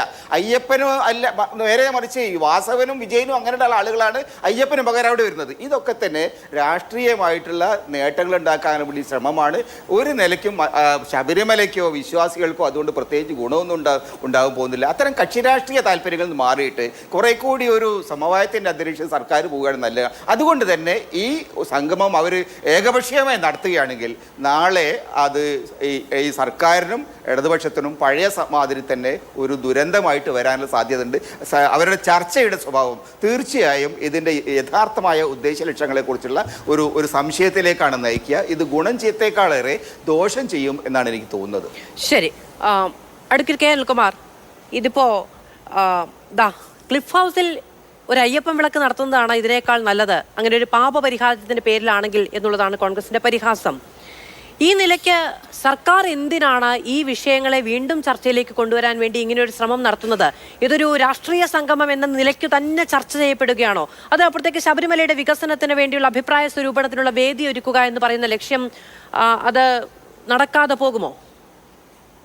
അല്ല, മൂന്നാളുകൾ ഇപ്പോ ഞങ്ങൾക്കെതിരായിട്ടും ശബരിമലക്കെതിരായിട്ടും ഇവിടെ പറഞ്ഞു. ശബരിമലക്കെതിരായിട്ട് പറഞ്ഞവരോട് മറുപടി പറയാനുള്ള ഒരു അവസരം എനിക്ക് തരണമെന്ന് ഞാൻ അഭ്യർത്ഥിക്കുന്നു. ഞങ്ങളുടെ പാർട്ടിയുടെ കാര്യം പോകട്ടെ. ലോക കേരള സഭ മുടായിപ്പാണെന്ന് ഒരാൾ പറഞ്ഞു. അത് കേന്ദ്ര സർക്കാരിന്റെ പ്രതിനിധിയാണ്. പക്ഷെ ലോക കേരള സഭ മാതൃകാപരമാണെന്ന് കേന്ദ്രത്തിന്റെ വിദേശകാര്യ വകുപ്പ് പറഞ്ഞിരിക്കുകയാണ്. അവർ ഇന്ത്യയിലെ എല്ലാ സംസ്ഥാനങ്ങളോടും നിങ്ങളുടെ വിദേശത്തുള്ള ആളുകളെ ഈ തരത്തിൽ അഭിസംബോധന ചെയ്യണമെന്ന് ആവശ്യപ്പെട്ടിരിക്കുകയാണ്. അപ്പൊ അത് മുടായിപ്പാകും. പിന്നെ കച്ചവടം. അയോധ്യയില് രാമക്ഷേത്രം ഉണ്ടാക്കുമ്പോൾ അവിടെ ആരൊക്കെയാണ് റിയൽ എസ്റ്റേറ്റ് ഭൂമി വാങ്ങിച്ചു കൂട്ടിയത്? ഞാൻ BJPയുടെ നേതാവിനെ വെല്ലുവിളിക്കുന്നു ഈ ചർച്ചയിൽ. എവിടെയോ ഭൂമി വാങ്ങിച്ചു കൂട്ടി. ആര്? പിന്നെ റവന്യൂ വകുപ്പിന്റെ ഭൂമി എവിടെ? നിങ്ങളൊരു ചർച്ചയിൽ ഒന്നും പറയാനില്ലെങ്കിൽ തോന്നിവാസം പറയരുത്. 9.5 കൊല്ലത്തിനിടയ്ക്ക് കളങ്കമില്ലാത്തൊരു സർക്കാരാണ്. പ്രതിപക്ഷ നേതാവ് മാത്യു കുഴൽനാടൻ ഞങ്ങളെ നന്നായി സഹായിച്ചു. സുപ്രീം കോടതിയിലോ ഹൈക്കോടതിയിലോ ഒക്കെ ഒത്തിരി കേസ് പോയിട്ട് സർക്കാരിനെതിരെ കേസ് പോയപ്പോ തോറ്റ് തൊപ്പിയിട്ടൊരു പ്രതിപക്ഷമാണ്. കളങ്കമില്ലാത്ത സർക്കാരാണ് 9.5 കൊല്ലമായി കേരളത്തിലെ LDF എന്ന് ഹൈക്കോടതിയുടെ വിധി പലതും വാങ്ങിച്ചു തന്നൊരു പ്രതിപക്ഷമാണ് കേരളത്തിലുള്ളത്. നിങ്ങളുടെ കച്ചവടം, പിന്നെ റവന്യൂ വകുപ്പ്, CPI, പിന്നെ ശബരിമലയിൽ CPM-ന് വികസന താല്പര്യമുണ്ടോ? അവിടെ ശബരിമല ചന്ദ്രാനന്ദൻ റോഡെന്നൊരു റോഡുണ്ട് കേട്ടോ. ആരാണ് ചന്ദ്രാനന്ദൻ? പുന്നപ്ര വയലാർ സമര സേനാനി, ദേവസ്വം ബോർഡ് മെമ്പറായിരുന്ന കമ്മ്യൂണിസ്റ്റ് നേതാവ്. അപ്പൊ ശബരിമലയിൽ ചന്ദ്രാനന്ദൻ റോഡ് ഉണ്ടാക്കുന്ന വികസനത്തിന് നേതൃത്വം കൊടുത്തത് എത്ര കൊല്ലം മുമ്പാന്ന് നിങ്ങൾ കേട്ടിട്ടുണ്ടോ? ചരിത്രമെങ്കിലും വായിക്കും.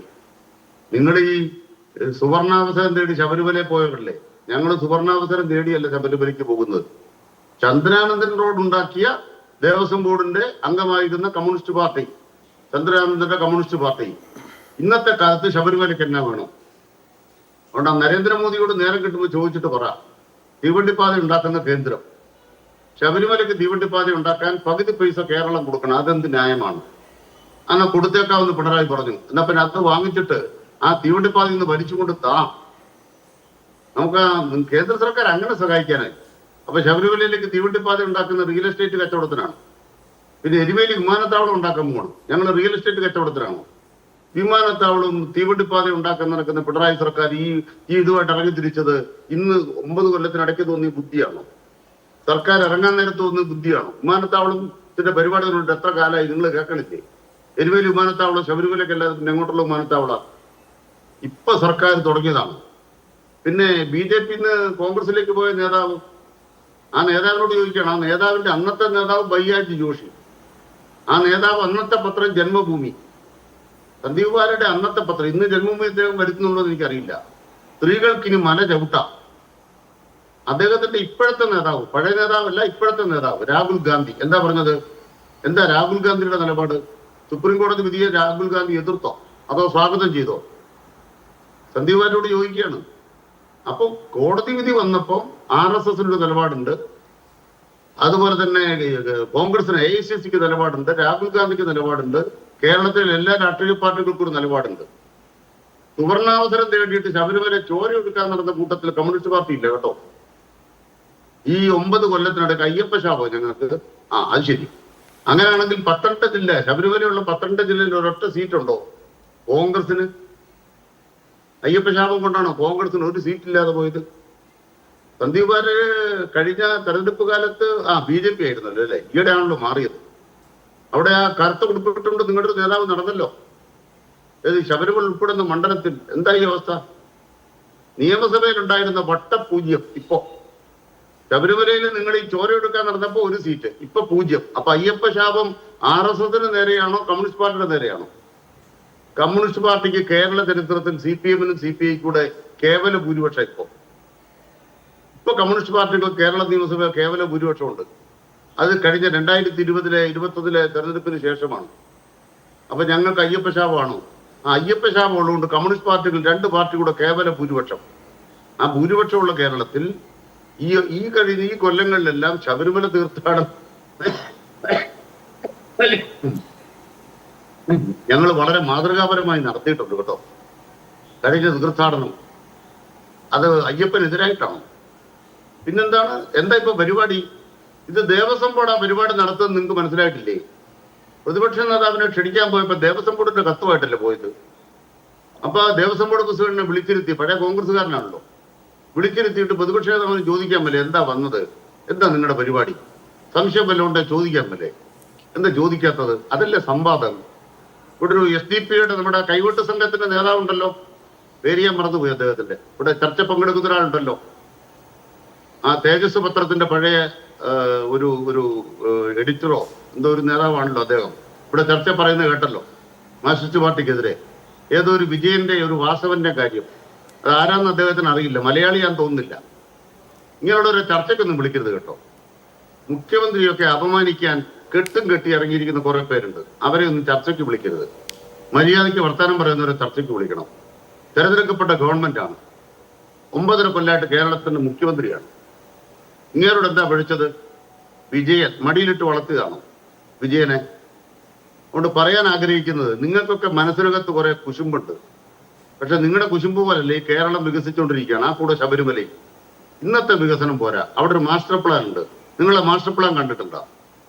ഈ പിണറായി വിജയൻ എന്ന് പറയുന്ന മുഖ്യമന്ത്രി കേരളത്തിൽ അധികാരത്തിൽ വന്നിട്ട് ശബരിമലയ്ക്ക് 1526 കോടി രൂപയുടെ വികസന പദ്ധതികൾ പണം കൊടുത്തു. മനസ്സിലായിട്ടുണ്ടോ? കോവിഡ് കാലത്ത് ശബരിമല അടക്കമുള്ള ക്ഷേത്രങ്ങൾക്ക് പണം കേരളത്തിന്റെ സർക്കാർ അങ്ങോട്ട് കൊടുത്ത് മറന്നുപോയിട്ടുണ്ടോ? അതിന് വികസനത്തിന് പണം ഒഴുകും നിങ്ങൾ കണ്ടിട്ടുണ്ടോ? അത് ഇപ്പോഴാണ് ഞങ്ങൾക്ക് തുടങ്ങിയത്, അധികാരം തീരാൻ നേരം തുടങ്ങിയതാണോ? പക്ഷേ സ്പോൺസർഷിപ്പിലൂടെയാണ് പണം കണ്ടെത്തുന്നത് തുടങ്ങിയ കാര്യങ്ങൾ കോടതിയിൽ വിശദീകരിക്കുന്ന സമയത്ത് അങ്ങനെ സാധ്യമാകുന്നത് എങ്ങനെയാണ് എന്നടക്കമുള്ള കാര്യങ്ങൾ സുതാര്യമായി പരിഗണിക്കണമെന്ന കാര്യം കോടതി അടക്കം നിർദ്ദേശം മുന്നോട്ട് വെച്ചിട്ടുണ്ട്. ഒരു വാക്കുകൂടെ പറയട്ടെ, ഒരു വാക്കുകൂടെ. കോടതിയോട് ഞാൻ അപേക്ഷയുണ്ട് കേട്ടോ. കോടതി ഇവരുടെ നിലവാരത്തിൽ സംസാരിക്കരുത്. ഇപ്പൊ ചർച്ച പങ്കെടുത്തവരുടെ നിലവാരത്തിൽ കോടതി സംസാരിക്കരുത്. ഇന്നലെ കോടതിയിൽ ഒരു കേസ്, ചോദ്യങ്ങൾ ഉന്നയിക്കുന്നവർക്കെല്ലാം നിലവാരം കമ്മിയാണ് എന്ന നിലപാട് സ്വീകരിക്കുന്നത് ജനാധിപത്യപരമല്ല. ആ നില സ്വീകരിക്കാൻ കഴിയില്ല. എല്ലാ ചോദ്യങ്ങൾ ചോദിക്കുന്നത്, ഇപ്പൊ അങ്ങ് കുറെ കാര്യങ്ങൾ പറഞ്ഞു, ഞാൻ ഇടപെട്ടതേയില്ല. ഇത് നേരത്തെ ശ്രീ സന്ദീപ് വാര്യർ പറഞ്ഞതുപോലെ വളരെ സെൻസിറ്റീവായ ഒരു വിഷയമാണ് എന്നറിയാവുന്നത് കൊണ്ടാണ് ഞാൻ ആരും പറയുന്നതിനിടയിൽ ഇടപെടാതിരുന്നത്. പക്ഷേ കോടതിയുമായി ബന്ധപ്പെട്ട കാര്യം പറയുമ്പോൾ കോടതിയുടെ നിലവാരം എന്ന് പറയുമ്പോൾ മറ്റുള്ളവരുടെയൊക്കെ നിലവാരത്തെ നമ്മൾ എത്രത്തോളം സഹിഷ്ണുതയോടെ കാണും. അപ്പോൾ കോടതിയുടെ നിലപാടിനെ പോലും നമ്മൾ ഖണ്ഡിക്കുകയാണെങ്കിൽ അതിന് നിലവാരം പോരാ എന്ന് പറയുകയാണെങ്കിൽ അതിൽ നിയമവിരുദ്ധതയുണ്ട് എന്ന് പറഞ്ഞാൽ നമുക്ക് മനസ്സിലാകും. നിലവാരം പോരാ എന്നാണ് പറയുന്നതെങ്കിൽ മറ്റുള്ളവരുടെ അഭിപ്രായങ്ങളെ നമ്മൾ എങ്ങനെയായിരിക്കും കാണുക എന്നുള്ളത് അതൊരു ജനാധിപത്യ വിരുദ്ധതയാണ്. അടുക്കൽ ശ്രീ സന്ദീപ് വാര്യർ, സർക്കാർ ആണോ ഈ പരിപാടി നടത്തുന്നത്, ദേവസ്വം ബോർഡാണോ ഈ പരിപാടി നടത്തുന്നത്? അങ്ങനെയാണ് എങ്കിൽ അതിൻ്റെ ഫണ്ട് സമാഹരണം എങ്ങനെയാണ് തുടങ്ങിയ കാര്യങ്ങളിലുള്ള വിമർശനങ്ങൾ കഴിഞ്ഞ ദിവസം പ്രതിപക്ഷം തന്നെ ഉന്നയിക്കുന്നുണ്ടായിരുന്നു. ഈ വിഷയത്തിലെ രാഷ്ട്രീയ ചായ്വ് എങ്ങോട്ട് പോകുമെന്ന ആശങ്കയാണ് UDF-നുള്ളത് എന്ന് തോന്നുന്നു. പക്ഷേ ഈ കാര്യങ്ങൾ കോടതിയിലേക്ക് വരുമ്പോൾ കോടതിയും ചോദിക്കുന്നുണ്ട്. നമുക്ക് ഓർമ്മയുണ്ട്, കേരളീയമടക്കമുള്ള പരിപാടികളുടെ നടത്തിപ്പുമായി ബന്ധപ്പെട്ട് ഈ സ്പോൺസർഷിപ്പുമായി ബന്ധപ്പെട്ട വിമർശനങ്ങൾ ഇതിനു മുൻപ് ഉയർന്നു വന്നിട്ടുണ്ട്. ഇപ്പോൾ ശബരിമലയിൽ സ്പോൺസർഷിപ്പിലൂടെ ഫണ്ട് സമാഹരണം നടത്തുക, പരിപാടി സംഘടിപ്പിക്കാനുള്ള ഫണ്ട് സമാഹരണം നടത്തുക എന്ന് പറഞ്ഞാൽ അതിൽ പിന്നെ സർക്കാരിന് പൂർണ്ണ ഓണർഷിപ്പ് എന്ന് പറയാൻ കഴിയില്ല. അങ്ങനെ സർക്കാരിൻ്റെ ഫണ്ട് എടുത്താണ് ശബരിമലയിൽ ഒരു പരിപാടി നടത്തേണ്ടത് എന്ന കാര്യം പോലും ചോദ്യം ചെയ്യുന്നുണ്ട് മറ്റു പലരും. ഇപ്പോൾ കഴിഞ്ഞ ദിവസം സംഘപരിവാർ സംഘടനകൾ തന്നെ ചോദ്യം ചെയ്യുന്നുണ്ടായിരുന്നു, ഇതൊരു മതേതര സർക്കാരല്ലേ, മതേതര സർക്കാരിന് എങ്ങനെയാണ് ഒരു മതവുമായി ബന്ധപ്പെട്ട സംഘപരിവാർ സംഘടനകൾ തന്നെ ചോദ്യം ചെയ്തതാണ്, ഒരു വിശ്വാസ കേന്ദ്രവുമായി ബന്ധപ്പെട്ട പരിപാടിക്ക് സർക്കാരിൻ്റെ ഫണ്ട് എടുത്ത് ചെലവാക്കാൻ കഴിയുന്നത് എന്നുള്ളത്. അപ്പോൾ ഇതിലൊരു സുതാര്യത പ്രശ്നം, നാളെ ഒരു ചോദ്യം ഒരു ഉത്തരവാദിത്തപ്പെട്ട സർക്കാരിനോട് ചോദിക്കുമ്പോൾ അതിന് കൃത്യമായി മറുപടി പറയാനുള്ള സാഹചര്യം ഇല്ലായ്മ ഉണ്ടാവുക തുടങ്ങിയ കാര്യങ്ങൾ ഉണ്ടായിട്ടുണ്ടെങ്കിൽ അത് കൂടുതൽ സംശയങ്ങൾക്കും കൂടുതൽ ഈ വർഗീയപരമായ ചിന്തകൾക്കുമൊക്കെ വഴിവെക്കും. നമുക്ക് ഓർമ്മയുണ്ട്, ശബരിമലയിൽ നിന്ന് ധാരാളം പണം സർക്കാർ ഊറ്റിക്കൊണ്ടു പോകുന്നു എന്ന പ്രചാരണം വലിയ തോതിൽ ഉണ്ടായിട്ടുണ്ട്. സർക്കാർ പിന്നീട് അതിന്റെ കണക്കുകളൊക്കെ മുന്നോട്ട് വെക്കുകയും നേരത്തെ അഡ്വക്കേറ്റ് K. അനിൽകുമാർ പറഞ്ഞതുപോലെ കോവിഡ് കാലത്ത് ക്ഷേത്രങ്ങൾക്ക് സ്വയം വരുമാനമില്ലാതിരുന്ന സമയത്ത് അവിടുത്തെ ജീവനക്കാർക്കടക്കം ശമ്പളം കൊടുക്കാൻ സർക്കാരിന്റെ പണം അങ്ങോട്ടെടുത്ത് ചെലവഴിച്ചതിന്റെ കണക്കടക്കം പുറത്തു വന്നപ്പോഴൊക്കെയാണ് ആ നാവ് ഇത്തിരി അടങ്ങിയത്. ഈ കാര്യങ്ങളൊക്കെ മറ്റൊരു വിഷയത്തിൽ മറ്റൊരു വിധത്തിൽ പിന്നീട് ചർച്ച ചെയ്യപ്പെടും. മാധു, അതിനു മുമ്പ് എനിക്ക് പറയാനുള്ളത്, കേരളത്തിലെ കമ്മ്യൂണിസ്റ്റ് പാർട്ടിയുടെ EMSന് ശേഷമുള്ള താത്വികാചാര്യനും കേരളത്തിലെ സാംസ്കാരിക പ്രവർത്തകരിലെ വെട്ടിത്തിളങ്ങുന്ന ശുഭ്രനക്ഷത്രവും ഒപ്പം ചർച്ചകളിൽ മറ്റ് പാനലിസ്റ്റുകളോട് അങ്ങേയറ്റം ബഹുമാനത്തോടും ആദരവോടും കൂടി സംസാരിക്കുന്നതിൽ മാതൃകയും കേരളത്തിലെ പൊതുസമൂഹത്തിന് മുഴുവൻ സ്നേഹഭാജനവുമായിട്ടുള്ള പ്രിയപ്പെട്ട അനിൽകുമാർ ഇരിക്കുന്ന ചർച്ചകളിൽ എന്നെപ്പോലുള്ള നിലവാരം കുറഞ്ഞവരെ ഇനി മുതൽ വിളിക്കരുത് എന്ന് ഞാൻ വിനയത്തോടുകൂടി അഭ്യർത്ഥിക്കുകയാണ്. സഹ പാനലിസ്റ്റുകൾ മുഴുവൻ നിലവാരമില്ലാത്തവരാണെന്ന് അദ്ദേഹം ഇവിടെ സാക്ഷ്യപ്പെടുത്തി കഴിഞ്ഞു. അദ്ദേഹത്തിൻ്റെ നിലവാരത്തോടൊപ്പം ഇരിക്കാനുള്ള യോഗ്യത എനിക്കില്ലാത്തതുകൊണ്ട് ഇനി ഈ ബഹുമാനപ്പെട്ട അനിൽകുമാറിനെ പോലെ ഇത്രയും മഹത്വമാർന്ന ഒരു വ്യക്തിത്വം ഇരിക്കുന്ന ചർച്ചയിൽ പങ്കെടുക്കാനുള്ള യോഗ്യത എനിക്കില്ല എന്ന് സ്വയം തിരിച്ചറിഞ്ഞുകൊണ്ട് ഞാൻ പിൻവാങ്ങാൻ തയ്യാറാണ്. ദയവ് ചെയ്ത് ഈ മഹാനിരിക്കുന്ന ചർച്ചകൾക്ക് വിളിക്കരുതേ എന്ന് ഞാൻ മാതൃഭൂമിയോട് അഭ്യർത്ഥിക്കുകയാണ്. ഒന്ന് പിന്നെ അദ്ദേഹത്തോട് ഒരു കാര്യം വിനയത്തോട് ഓർപ്പിക്കുകയാണ്. തൊട്ടപ്പുറത്തിരിക്കുന്ന തേജസ് പത്രത്തിൽ നേരത്തെ ഉണ്ടായിരുന്ന പ്രധാനപ്പെട്ട മാധ്യമപ്രവർത്തകനായ NP ചേക്കുട്ടി സബ്ജക്ട് ടു കറക്ഷനാണ്. എൻ്റെ ഓർമ്മ ശരിയാണെങ്കിൽ അദ്ദേഹം നേരത്തെ SFI പ്രവർത്തകരായിരുന്നു. അപ്പോൾ ഒരു മുൻകാല SFI പ്രവർത്തകനെ പഴയകാല കോമ്രേഡ് തിരിച്ചറിയാതെ പോയതാണോ എന്ന് എനിക്കറിയില്ല. ചേക്കുട്ടി സാർ തന്നെ തിരുത്തിക്കോട്ടെ. അദ്ദേഹം മാധ്യമ പ്രവർത്തകനായിപ്പോയി ഏതെങ്കിലും സ്ഥാപനത്തിൻ്റെ മാധ്യമത്തിൽ ഏതെങ്കിലും ഒരു സംഘടനയുടെ മാധ്യമ സ്ഥാപനത്തിൽ ജോലി ചെയ്തു എന്നുള്ളത് കൊണ്ട് അദ്ദേഹത്തിൻ്റെ പൊളിറ്റിക്കൽ അഫിലിയേഷൻ അതായിരിക്കണം, അല്ലെങ്കിൽ അദ്ദേഹം രാഷ്ട്രീയമായിട്ടൊരു കമൻറ്റ് പറയാൻ പാടില്ല എന്നൊക്കെ പറയുന്നത് ശരിയാണോ എന്ന് സംബന്ധിച്ച് പറയുന്ന ആളുകൾ തന്നെ ചിന്തിക്കട്ടെ. മറ്റൊന്ന് ഇവിടെ പറഞ്ഞ കാര്യങ്ങൾ എന്താ? ഞാൻ ഉന്നയിച്ച ചോദ്യങ്ങൾക്കൊന്നും മറുപടിയില്ലല്ലോ. വളരെ വൈകാരികമായിട്ടുള്ളൊരു വിഷയത്തിൽ, വിശ്വാസികളെ അങ്ങേയറ്റം വ്രണപ്പെടുത്തിയിട്ടുള്ളൊരു വിഷയത്തിൽ, ശബരിമലയുടെ കോറായിട്ടുള്ള വിശ്വാസത്തെ തകർക്കാൻ വേണ്ടി നേതൃത്വം നൽകിയിട്ടുള്ള പിണറായി വിജയനും സംഘവും ഇവിടെ വന്നിട്ട് അയ്യപ്പ സംഘം നടത്തുമ്പോൾ അതൊരു തട്ടിപ്പാണെന്ന് മനസ്സിലാക്കാൻ പിന്നെ പാഴൂർ പടിപ്പര വരെ പോകേണ്ട ഒരു കാര്യമില്ല. ഇവന്മാർ തട്ടിപ്പുകാരാണെന്നും ഇവർ ശബരിമലയെ തകർക്കാൻ വേണ്ടി ഇറങ്ങിയവരാണെന്നും ഇവർ ആ കാലത്ത് നടത്തിയിട്ടുള്ള നരനായിട്ടും എല്ലാവർക്കും ബോധ്യമുള്ള കാര്യമല്ലേ. അപ്പോൾ അത് പറയുന്ന സമയത്ത് 9 മാസം മുമ്പ് BJP വിട്ട എന്നെ വീണ്ടും പഴയ ആലയത്തിൽ കെട്ടിക്കൊണ്ട് അഭിപ്രായം പറയേണ്ട വല്ല കാര്യമുണ്ടോ? ഞാൻ ചോദിക്കട്ടെ, നിങ്ങൾ സരിനോടും ഇതുപോലെയാണോ? സരിനെ കാണുമ്പോൾ സരിനെ താങ്കളുടെ പഴയ പാർട്ടി എന്ന് പറഞ്ഞിട്ടാണോ സംസാരിക്കുന്നത്? അങ്ങനെയാണോ? ഇനി അല്ല OK വാസുവിനെ കാണുമ്പോൾ നിങ്ങൾ ഭയ്യാജി ജോഷിയെ കുറിച്ച് സംസാരിച്ചിട്ടാണോ അഭിപ്രായം പറയാറുള്ളത്? എന്നോട് ചോദിക്കുമ്പോൾ കോൺഗ്രസിന്റെ കാര്യങ്ങൾ ചോദിക്കണം. ഞാൻ കോൺഗ്രസിന്റെ വക്താവാണ്. എനിക്ക് കോൺഗ്രസിന്റെ അഭിപ്രായമേ ഈ ചർച്ചയിൽ പറയാൻ സാധിക്കുകയുള്ളൂ. അപ്പോൾ വെറുതെ മറ്റു കാര്യങ്ങൾ ഉയർത്തിക്കൊണ്ടുവരുന്നത് അതാണ് നിലവാരക്കുറവെന്ന് സ്വയം തിരിച്ചറിഞ്ഞാൽ മതി. ഇനി പറഞ്ഞ കാര്യങ്ങൾ എന്താണ്? രാഹുൽ ഗാന്ധിയെ കുറിച്ച് അദ്ദേഹം ചോദിച്ചു. രാഹുൽ ഗാന്ധി കൃത്യമായിട്ട് നിലപാട് പറഞ്ഞു. ജെൻഡർ ഇക്വാളിറ്റി സംബന്ധിച്ച് അദ്ദേഹത്തിന് ഒരു വ്യൂ പോയിന്റ് ഉണ്ട്. പക്ഷേ ശബരിമലയുടെ കാര്യം പറയുമ്പോൾ അദ്ദേഹം വളരെ ക്ലാരിഫൈ ചെയ്തിട്ടുണ്ട്. അർത്ഥശങ്കയ്ക്കിടയില്ലാത്ത വിധം രാഹുൽ ഗാന്ധി ക്ലാരിഫൈ ചെയ്തിട്ടുണ്ട്. ഞാൻ വിശ്വാസി സമൂഹത്തോടൊപ്പമാണെന്ന് അദ്ദേഹം ക്ലാരിഫൈ ചെയ്ത് കഴിഞ്ഞ വിഷയമാണ്. പിന്നെ രാഹുൽ ഗാന്ധിയുടെ നിലപാട് എന്താണെന്ന് ചോദിക്കുന്ന അർത്ഥമൊന്നുമില്ല. നിങ്ങളുടെ നിലപാട് എന്താണ്? നിങ്ങളാണ് സുപ്രീം കോടതിയുടെ വിധിയുടെ പേരിൽ കേരളത്തിൽ നരനായാട്ട് നടത്തിയത്. നിങ്ങൾ അതുമായി ബന്ധപ്പെട്ട് സുപ്രീം കോടതിയിൽ കൊടുത്തിട്ടുള്ള അഫിഡവിറ്റ് പിൻവലിക്കാൻ തയ്യാറുണ്ടോ? നിങ്ങൾ അതുമായി ബന്ധപ്പെട്ട് എടുത്തിട്ടുള്ള കേസുകളിൽ നിങ്ങൾ എപ്പോഴത്തെ നിലപാട് എന്താണ്? ഇതൊക്കെ കേരളത്തിലെ പൊതുസമൂഹം ആഗ്രഹിക്കുന്നു. നിങ്ങളുടെ നിലപാട് അറിയാൻ ആഗ്രഹിക്കുന്നു. തന്ത്രിമാരെ കുറിച്ച് മുഖ്യമന്ത്രി അന്ന് പറഞ്ഞ നിലപാടിൽ നിന്ന് പിന്മാറിയിട്ടുണ്ടോ? തന്ത്രിയെ ആക്ഷേപിച്ചതിൽ നിന്ന് മാപ്പ് പറയാൻ തയ്യാറുണ്ടോ? പിന്നെ പ്രളയകാലത്ത് പുതിയ കന്യ അയ്യപ്പന്മാരെ വരാത്തത് കൊണ്ട് മാളികപ്പുറത്തമ്മയുടെയും അയ്യപ്പന്റെയും വിവാഹം കഴിഞ്ഞുവെന്ന് മൈക്ക് കെട്ടി പ്രസംഗിച്ച സ്വരാജിനെ പുറത്താക്കിയിട്ട് വേണ്ടേ നിങ്ങൾ അയ്യപ്പ സംഗമം നടത്താൻ? അല്ലെങ്കിൽ അയ്യപ്പന്മാർക്ക് ഇതിനേക്കാൾ വലിയ അവഹേളനമുണ്ടോ? നിങ്ങളുടെ ഏറ്റവും വലിയ സംസ്ഥാന അനുമതിയോടുകൂടി ഇടപെട്ട് ചോദിച്ചോട്ടെ സന്ദീപ് വാര്യർ, ഇത് ശബരിമലയുടെ വികസനവുമായി ബന്ധപ്പെട്ട ആ പ്രവിശ്യയുടെ ആ ഭൂമികയുടെ ആ ജിയോഗ്രഫിക് പരിധിയിൽ നിൽക്കുന്ന സ്ഥലത്തിന്റെ വികസനവുമായി ബന്ധപ്പെട്ട ആ ക്ഷേത്രത്തിന്റെ അടിസ്ഥാന വികസനവുമായി ബന്ധപ്പെട്ട പ്രശ്നങ്ങൾ ചർച്ച ചെയ്യാനും അതിന്റെ സാധ്യതകളെക്കുറിച്ച് പറയാനുള്ള അഭിപ്രായ സ്വരൂപത്തിലുള്ള വേദി ഒരുക്കാനുമുള്ള ഒന്നല്ലേ? എന്തിനാണിത് എപ്പോഴും ഈ വിശ്വാസത്തിന്റെ ആലയിൽ കൊണ്ടുപോയി കെട്ടുന്നത്? ഇനി ഞാൻ ചോദിക്കട്ടെ, ഈ പ്രശ്നം ഈ ശബരിമല വിഷയം തീരുന്നത് വരെ, ശബരിമല പ്രക്ഷോഭ കാലത്തെടുത്ത എല്ലാ കേസും തീരുന്നത് വരെ ശബരിമലയിൽ ഒരു വികസനവും വേണ്ടേ? സർക്കാർ ആ നിലയ്ക്ക് ഒരു ചുവട് പോലും വെക്കാൻ പാടില്ലേ? അവിടെയും പ്രധാനം ഉദ്ദേശശുദ്ധി തന്നെയാണ് പ്രശ്നമുള്ളത്. ഈ വികസനം എന്ന് പറയുമ്പോൾ ഇവരുദ്ദേശിക്കുന്ന വികസനത്തിന്റെ പുറകിൽ നടക്കുന്ന എന്താണെന്ന് വ്യക്തമായി സംശയിക്കേണ്ടി. ഞാൻ ചോദിക്കട്ടെ മാധു, 112 ഏക്കർ ശബരിമല വികസനവുമായി ബന്ധപ്പെട്ട് കേന്ദ്ര അനുമതിയോടുകൂടി ഏറ്റെടുത്ത് നൽകിയിട്ടുള്ള സർക്കാർ ഉമ്മൻചാണ്ടി സർക്കാരായിരുന്നു. അതിന് പകരം ഇടുക്കിയിൽ 112 ഏക്കർ സ്ഥലം തിരിച്ചു കൊടുത്തു. അങ്ങനെ 112 ഏക്കർ സ്ഥലം ശബരിമല വികസനത്തിന് വേണ്ടി ഏറ്റെടുത്ത് കൊടുത്തിട്ട് ഈ 9 വർഷക്കാലം അവിടെ ഞാൻ ചോദിക്കട്ടെ, ഒരു ഹുണ്ടിക കൊണ്ടുപോയി വെച്ചോ? ഒരു കാണിക്ക വഞ്ചി കൊണ്ടുപോയി വെക്കാൻ നിങ്ങൾക്ക് പറ്റിയിട്ടുണ്ടോ? നിങ്ങൾ ഒന്നും ചെയ്തിട്ടില്ല. നിങ്ങൾ എന്താ ചെയ്തിട്ടുള്ളത്? ഓരോ സീസൺ കാലത്തും പരാതിക്കുമേൽ പരാതി മാത്രം വന്നുകൊണ്ടിരിക്കുകയാണ്. അത് ഞാൻ പറയണ്ടല്ലോ. ഇപ്പോൾ അവിടുത്തെ നമ്മുടെ അവിടുത്തെ പ്രസാദ വിതരണവുമായി ബന്ധപ്പെട്ട് വളരെയധികം ആക്ഷേപങ്ങളുണ്ട്. ഓരോ അയ്യപ്പന്മാരുടെ സൗകര്യങ്ങളുമായി ബന്ധപ്പെട്ട് നിരവധി ആക്ഷേപങ്ങളും പ്രശ്നങ്ങളും ഓരോ സീസണിലും വന്നിട്ടുണ്ട്. അപ്പോൾ ഇതൊന്നും പരിഹരിക്കാതെ ഇപ്പോൾ ഈ 9ാം വർഷം പോയി അയ്യപ്പ ഭക്ത സംഘം സംഘടിപ്പിച്ച് 3000 പേര് പങ്കെടുത്തിട്ട് അവിടെ ശബരിമല ശബരിമല മാസ്റ്റർ പ്ലാൻ ചർച്ച ചെയ്യുമെന്ന് പറഞ്ഞാൽ ഇത് കേട്ടവൻ ഇത് വിശ്വസിക്കണമെങ്കിൽ ഉണ്ണുന്നത് ചോറായിരിക്കരുത്. മനസ്സിലായല്ലോ? നമ്മളിന്ന് തിരുവോണമായതുകൊണ്ട് ഉച്ചയ്ക്ക് നല്ല സദ്യ കഴിച്ച ആളുകളാണ്, ചോറ് കൂട്ടി ഭക്ഷണം കഴിച്ച ആളുകളാണ്. അതുകൊണ്ട് അവരോട് പോയിട്ട് ഞങ്ങൾ 3000 പേരെ വിളിച്ചു കൂട്ടിയിട്ട് ശബരിമല മാസ്റ്റർ പ്ലാൻ ചർച്ച ചെയ്യുമെന്ന് ഈ തെരഞ്ഞെടുപ്പ് അടുക്കാൻ പോകുന്ന സമയത്ത് പറയുമ്പോൾ അതിന് പുറകിൽ CPM-ന് മറ്റ് പല ഗൂഢ ഉദ്ദേശങ്ങളുണ്ട് എന്നുള്ള വ്യക്തമാണ്. CPM-ന്റെ ഉദ്ദേശം എന്താണ്? ഞാൻ ചോദിക്കട്ടെ, ശബരിമലയുടെ അടിസ്ഥാന സൗകര്യ വികസനം മാത്രമല്ല ശബരിമലയുടെ പ്രശ്നം. ശബരിമല നിലനിൽക്കണമെങ്കിൽ അവിടുത്തെ ആചാരങ്ങൾ നിലനിൽക്കണമെന്നേ.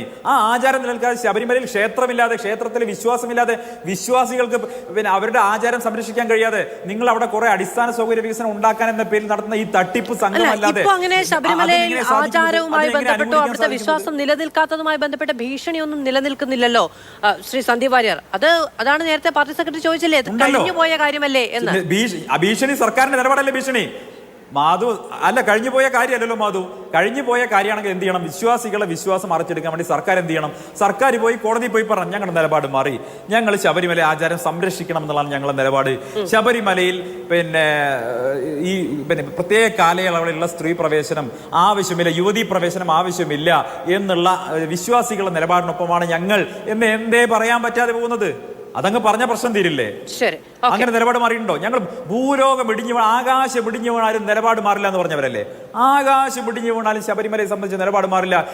ഞാൻ ചോദിക്കട്ടെ, CPM-ന്റെ ആളുകളെ, CPM-കാരായിട്ടുള്ള പോലീസുകാരെ കാവൽ നിർത്തിയിട്ടല്ലേ അവിടെ ആചാര ലംഘനം നടത്തിയത്? ഇതിലും വലിയ നെറികേട് വിശ്വാസ സമൂഹത്തോട് കാണിക്കാനുണ്ടോ? ആ ദൃശ്യങ്ങൾ നമുക്ക് മറന്നു പോകാൻ കഴിയുമോ? അന്നത്തെ ദിവസം നമുക്ക് മറക്കാൻ കഴിയുമോ? അന്നത്തെ ദിവസം കേരളത്തിലെ വിശ്വാസികളെ മനസ്സിലായ വ്രണം മാറ്റാൻ ഇതുകൊണ്ടൊക്കെ കഴിയുമോ? ഇതൊന്നും മാറ്റാതെ ഇത്രയും വലിയ ദ്രോഹം ശബരിമലയോട് ചെയ്തവര് അങ്ങനെ ശബരിമലയെ അങ്ങ് അടിസ്ഥാന സൗകര്യ വികസനം നടത്തി അങ്ങ് നന്നാക്കി കളയുമെന്ന് പറഞ്ഞാൽ അത് വിശ്വസിക്കാൻ പാടാണോ മധു? അങ്ങനെ വിശ്വസിക്കാൻ ശേഷമാണ് രണ്ടാം സർക്കാർ നിലവിൽ വരുന്നത്. അങ്ങനെ ശബരിമലയുമായി ബന്ധപ്പെട്ട വികസനം പൂർത്തിയാക്കാൻ കഴിയാത്ത, അതിൽ യാതൊരു തരത്തിലും ജനം വിശ്വസിക്കാത്ത ഒരു സർക്കാരാണ് അധികാരത്തിൽ വരുന്നത് എന്ന് ജനം ചിന്തിക്കുകയാണെങ്കിൽ, നേരത്തെ ശ്രീ VS ജിതിനും ചോദിക്കുന്നുണ്ടായിരുന്നു അങ്ങനെ ജനങ്ങൾ വിശ്വസിക്കില്ല എന്നുള്ളത്. അതിന് നേരത്തെ അഡ്വക്കേറ്റ് അനിൽകുമാർ മറുപടിയും പറയുന്നുണ്ടായിരുന്നു. അങ്ങനെ ജനം വിശ്വസിക്കില്ല എങ്കിൽ എങ്ങനെയാണ് അവർക്ക് ആ പത്തനംതിട്ട മേഖലയിൽ അപ്പാടെ ജനവിധി അനുകൂലമായത് എന്നടക്കമുള്ള കാര്യങ്ങൾ. VS ജിതിൻ ദേവ്, സുവർണാവസരം നോക്കിയല്ല സർക്കാർ മല കയറുന്നത്, അല്ലെങ്കിൽ സർക്കാർ അവിടുത്തെ അടിസ്ഥാന സൗകര്യ വികസനം അടക്കമുള്ള കാര്യങ്ങൾ ചെയ്യുന്നത്. അത് നോക്കിയവർ നിങ്ങളാണ്. അത് നിങ്ങൾ പറയുകയും ചെയ്തു, അത് വലിയ തോതിൽ ചർച്ചയാവുകയും ചെയ്തു എന്നുള്ളതാണ് CPM ഉന്നയിച്ച വിമർശനം. ഈ ബദൽ വിശ്വാസ സംഗമം കൊണ്ട് നിങ്ങൾ ലക്ഷ്യമിടുന്നത് എന്താണ്? നിങ്ങൾ ആരെയൊക്കെയാണ് അതിൽ സംഗമിപ്പിക്കാൻ ഉദ്ദേശിക്കുന്നത്? ഏതൊക്കെ മേഖലകളിൽ നിന്ന് ആളുകളെ ക്ഷണിച്ചു വരുത്താനാണ് ഉദ്ദേശിക്കുന്നത്? അങ്ങനെയൊരു സംഗമം നടത്തി, അഭിപ്രായ സ്വരൂപനം നടത്തി അത് നടപ്പിലാക്കുന്നത് എങ്ങനെയാണ്? ഇവിടെ അഡ്വക്കേറ്റ് അനിൽകുമാർ ശബരിമലയുടെ വികസനത്തെ സംബന്ധിച്ചുള്ള അദ്ദേഹത്തിന്റെ ആശങ്കകൾ പങ്കുവയ്ക്കുന്നുണ്ട്. അനിൽകുമാർ, അങ്ങയോട് ഞാനൊരു ചോദ്യം ചോദിക്കാം. 2016 സ്വദേശി ദർശൻ പരിപാടി ബന്ധപ്പെടുത്തിയിട്ട് കേന്ദ്ര ഗവൺമെന്റ് 100 കോടി രൂപ ശബരിമലയുടെ വികസനത്തിന് വേണ്ടിയിട്ട് അനുവദിച്ചു 2016. പക്ഷേ ആ 2016 അനുവദിച്ച പൈസ നിങ്ങൾ 1 രൂപ പോലും ചെലവഴിക്കാതെ ലാപ്സാക്കി കളഞ്ഞു എന്നുള്ള വിവരാവകാശ രേഖ എൻ്റെ അടുത്തുണ്ട്. 2022 വരെ നിങ്ങൾ വനഭൂമിയും ദേവസ്വം ഭൂമിയും തിരിച്ചറിയാൻ പറ്റുന്ന തർക്കമായിട്ട് നിങ്ങളിത് കൊണ്ടുപോയി. അവസാനം ഹൈക്കോടതി കമ്മീഷൻ വെച്ച്, SC കുറിപ്പ് കമ്മീഷൻ വെച്ചിട്ട് ഇത് രണ്ടായിട്ട് തരം തിരിച്ച് അളന്ന് തിട്ടപ്പെടുത്തി നടത്തി 2023. ഇന്ന് 2025 അനിൽകുമാർ, താങ്കൾ ഇവിടെ അഭിമാനത്തോടെ പറഞ്ഞ ചന്ദ്രാനന്ദൻ റോഡിന്റെ ഉൾപ്പെടെയുള്ള വികസനത്തിന് വേണ്ടിയിട്ട് 32 കോടി രൂപ 2024 സാമ്പത്തിക വർഷം ഉണ്ടായിരുന്നത് അത് ലാപ്സാക്കി അനിൽകുമാർ. 20 കോടി രൂപ സ്വദേശി ദർശൻ പദ്ധതി പ്രകാരമായിട്ട് അവിടുത്തെ വികസനങ്ങൾക്ക് വേണ്ടിയിട്ട് അത് ലാപ്സാക്കി. ഈ സാമ്പത്തിക വർഷം 2024 സാമ്പത്തിക വർഷം 53 കോടി രൂപ ശബരിമലയിൽ ലാപ്സാക്കിയ ഗവൺമെന്റാണ് ശ്രീ അനിൽകുമാർ, നിങ്ങളുടെ ഗവൺമെന്റ്. അപ്പോഴാണ് നിങ്ങൾ പറയുന്ന ശബരിമലയുടെ വികസനവും അയ്യപ്പന്മാരുടെ ക്ഷേമത്തിന് വേണ്ടിയിട്ട് നിങ്ങൾ ഈ പറഞ്ഞ പരിപാടി സംഘടിപ്പിക്കുകയാണെന്ന് ഞങ്ങൾ വിശ്വസിക്കേണ്ടത്, ജനങ്ങൾ വിശ്വസിക്കേണ്ടത്? നിങ്ങൾ കാണിക്കുന്നത് ഉടായ്പാണ് അനിൽകുമാർ. ലോക കേരള സഭ ഉടായ്പാണെന്ന് പറഞ്ഞപ്പോൾ നിങ്ങൾക്ക് വലിയ കോപം ഉണ്ടായപ്പോൾ ലോക കേരള സഭയായിട്ട് ബന്ധപ്പെട്ട് ഈ നാട്ടിൽ നടപ്പിലാക്കിയ ഏതെങ്കിലും ഒരു പ്രൊജക്ട് നിങ്ങൾക്ക് നടപ്പിലാക്കാൻ പറ്റുമോ? നിങ്ങൾ കേരള ഡെവലപ്മെന്റ് ഫണ്ട് എന്ന് പറഞ്ഞിട്ട് ഒരു ഫണ്ട് ഉണ്ടാക്കിയില്ലേ? ഏതെങ്കിലും പ്രവാസികൾക്ക് ഇൻവെസ്റ്റ് ചെയ്തോ? നിങ്ങൾ കേരള NRIയുടെ SHG ഗ്രൂപ്പ് ഉണ്ടാക്കി. അതാണോ വലിയ ഇൻവെസ്റ്റ്മെന്റ്? അല്ലെങ്കിൽ അതാണോ വലിയ ലോക കേരള സഭയുടെ ഇൻവെസ്റ്റ്മെന്റ്? അതുകൊണ്ട് ഇതൊന്നും പറഞ്ഞ് ആരെ പേടിപ്പിക്കരുത്. പിന്നെ നിങ്ങളുടെ നിലവാര വളപ്പ്, നിങ്ങളുടെ നിലവാരത്തിലേക്ക് താഴാൻ ഞങ്ങൾ ആരും ഉദ്ദേശിച്ചിട്ടില്ല അനിൽകുമാർ. 2012 ആ നിലവാരം ഉപേക്ഷിച്ചവനാണ് ഞാൻ. അതുകൊണ്ട് നിങ്ങളുടെ നിലവാരത്തിലേക്ക്, കമ്മ്യൂണിസ്റ്റ് രാജകുടുംബത്തിന്റെ നിലവാരത്തിലേക്ക് താഴാനായിട്ട് നിയമിച്ചില്ല. അതുകൊണ്ട് അനിൽകുമാർ തമ്പുരാൻ ക്ഷമിക്കണം, അങ്ങയുടെ നിലവാരത്തിലേക്ക് ഉയരാൻ സാധിക്കാത്തതുണ്ട്. അതുകൊണ്ട് നിങ്ങൾ കാണിക്കുന്ന ഉടായ്പാണ് അനിൽകുമാർ. 72 പേര് സ്പോൺസർഷിപ്പ് ഉണ്ടെന്ന് പറയുന്നു. ഡൊണേഷൻ അല്ല, സ്പോൺസർഷിപ്പ്. ഇന്ന് നിങ്ങളുടെ മന്ത്രി വാസവൻ പറഞ്ഞതാണ്. 72 പേര് സ്പോൺസർഷിപ്പ് തരുമ്പോൾ ആ സ്പോൺസർക്ക് ഒരു കച്ചവട താല്പര്യം ഉണ്ടാവുമല്ലോ. എന്താണ് ആ കച്ചവട താല്പര്യം അറിയണ്ടേ ഞങ്ങൾക്ക്? ഞാനൊരു കൊളുത്തിട്ടപ്പോൾ നിങ്ങൾ അതിനകത്ത് ഒരു കൊത്തി എന്താണ് കച്ചവട താല്പര്യത്തെ സംബന്ധിച്ച് ഞാൻ പറഞ്ഞത് റവന്യൂവിന്റെ നിയമവശങ്ങളെ പറയുന്നത് റവന്യൂവിന്റെ അധികാരങ്ങളെ മറികടന്ന് നിങ്ങൾക്ക് സ്ഥാപിക്കാനുള്ള സിംഗിൾ വിൻഡോ അല്ല, റവന്യൂ ഭൂമിയെ പറ്റിയിട്ടല്ല, റവന്യൂവിനെ സൈഡാക്കി പോകാൻ. ഉദാഹരണം പറഞ്ഞുതരാം. എന്തേ അഹമ്മദ് ദേവർകോവിൽ കയ്യിലിരുന്ന മറ്റേ തുറമുഖ വകുപ്പ് കടന്നപ്പള്ളി മന്ത്രിയായപ്പോൾ കൊടുക്കാൻ എന്തേ വാസവന് കൊടുത്തത്? അപ്പൊ അതുകൊണ്ട് കൂടുതൽ ഇത്തരത്തിൽ നിലവാരം ചർച്ചയിൽ വന്നിരിക്കുന്നവരുടെ നിലവാരവും അവരുടെ എന്താ പറയുക ഇതൊന്നും പരിശോധിക്കാനിരിക്കണം. നിങ്ങൾ കാര്യത്തിലേക്ക് വരണം അനിൽകുമാർ. ഞങ്ങളിവിടെ സംഘടിപ്പിക്കുന്ന മധുവിന്റെ ചോദ്യം, ഞങ്ങളിവിടെ സംഘടിപ്പിക്കുന്ന വിശ്വാസികളുടെ സംഘമാണ്. ഞങ്ങളല്ല ശബരിമല കർമ്മസമിതിയും ഹിന്ദു ഐക്യവേദിയുമാണ് പരിപാടി സംഘടിപ്പിക്കുന്നത്. ആ പരിപാടി എന്ന് പറഞ്ഞാൽ വിശ്വാസികളുടെ സംഗമമാണ്. ആ വിശ്വാസ സംഗമത്തിൽ ഞങ്ങൾക്ക് പറയാനുള്ള കാര്യങ്ങൾ ഞങ്ങൾ പറയും. ആക്ഷൻ പ്ലാനിനെ സംബന്ധിച്ച് മാസ്റ്റർ പ്ലാനിനെ സംബന്ധിച്ച് ഞങ്ങൾക്ക് പറയാനുള്ള കാര്യങ്ങൾ ഞങ്ങൾ പറയും. എന്നെങ്കിലും ഒരു കാലത്ത് ഈ ശബരിമലയിലേക്ക് ഈ പദ്ധതികൾ നടപ്പിലാക്കാൻ പറ്റുന്ന ഒരു കപ്പാസിറ്റിയിലേക്ക് ഭാരതീയ ജനതാ പാർട്ടി കേരളത്തിൽ വരുമ്പോൾ ഞങ്ങൾ അതെല്ലാം ഇംപ്ലിമെന്റ് ചെയ്യും. ശബരിമലയുടെ വിശ്വാസം സംരക്ഷിക്കാൻ ആവശ്യമായ കാര്യങ്ങൾ ഞങ്ങൾ ചെയ്യും. ആഗോള തീർത്ഥാടന കേന്ദ്രമാക്കി ശബരിമല ക്ഷേത്രത്തെ ഞങ്ങൾ മാറ്റും.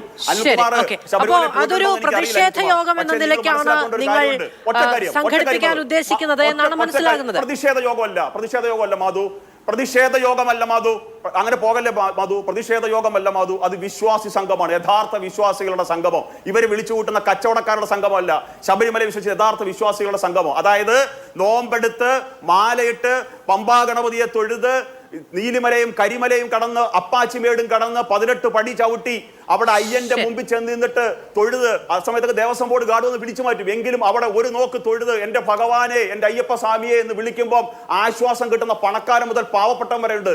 അവരുടെ സംഗമമാണ് അവിടെ കർമ്മസമിതി സംഘടിപ്പിക്കാൻ പോകുന്നത്. അതുകൊണ്ട് അനിൽകുമാർ, അതുകൊണ്ട് അങ്ങയുടെ തമ്പുരാനോടൊന്ന് പറയണം, ഇങ്ങനെ ശബരിമലയും നാട്ടിലെ വിശ്വാസികളെ സ്നേഹിക്കരുത് എന്നുള്ളത്. ഞങ്ങൾക്ക് ഒന്നും മറക്കാൻ സാധിക്കില്ല. സർക്കാർ ഒരു വേദി ഉയർത്തുമ്പോൾ അതിലുണ്ടാകുന്നത് ഒരു ജനാധിപത്യപരമായ വേദി എന്ന നിലയ്ക്ക്, ഒരു ജനാധിപത്യ അഭിപ്രായങ്ങൾ പറയാനുള്ള ഒരു വേദി എന്ന നിലയ്ക്ക് ജനങ്ങൾ അംഗീകരിച്ചൊരു വിശ്വാസമാണ്. അവിടെ ഇപ്പോൾ സർക്കാർ ഒരു പരിപാടി സംഘടിപ്പിക്കുമ്പോൾ അതിലുയരുന്ന ആശയങ്ങൾ ജനാധിപത്യപരമായിരിക്കും, അവിടെ അതിനുണ്ടാകുന്ന പ്ലാറ്റ്ഫോം ജനാധിപത്യപരമായിരിക്കും തുടങ്ങിയ വിശ്വാസമാണ് സാധാരണഗതിയിൽ ജനങ്ങൾക്കുണ്ടാവുക.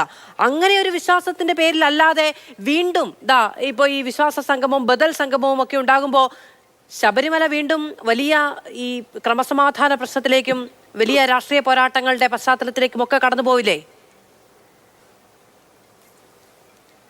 അല്ല, അങ്ങനെയൊന്നും ഇല്ല. യഥാർത്ഥത്തിൽ പ്രശ്നം എന്താ വെച്ചാൽ ശബരിമല എന്തിനു വേണ്ടിയിട്ടാണ് ഈ സംഗമം നടത്തുന്നത്? ഇപ്പോൾ ഒരു ആഗോള സംഗമം നടത്തുമ്പോൾ അതിൻ്റെ ഒരു ക്ലിയർ അജണ്ട വേണ്ടേ? ഇത് അയ്യപ്പ വിശ്വാസികളുടെ സമ്മേളനമാണെങ്കിൽ അയ്യപ്പ വിശ്വാസികൾ അമ്പലത്തിലേക്കാണ് പോകേണ്ടത്.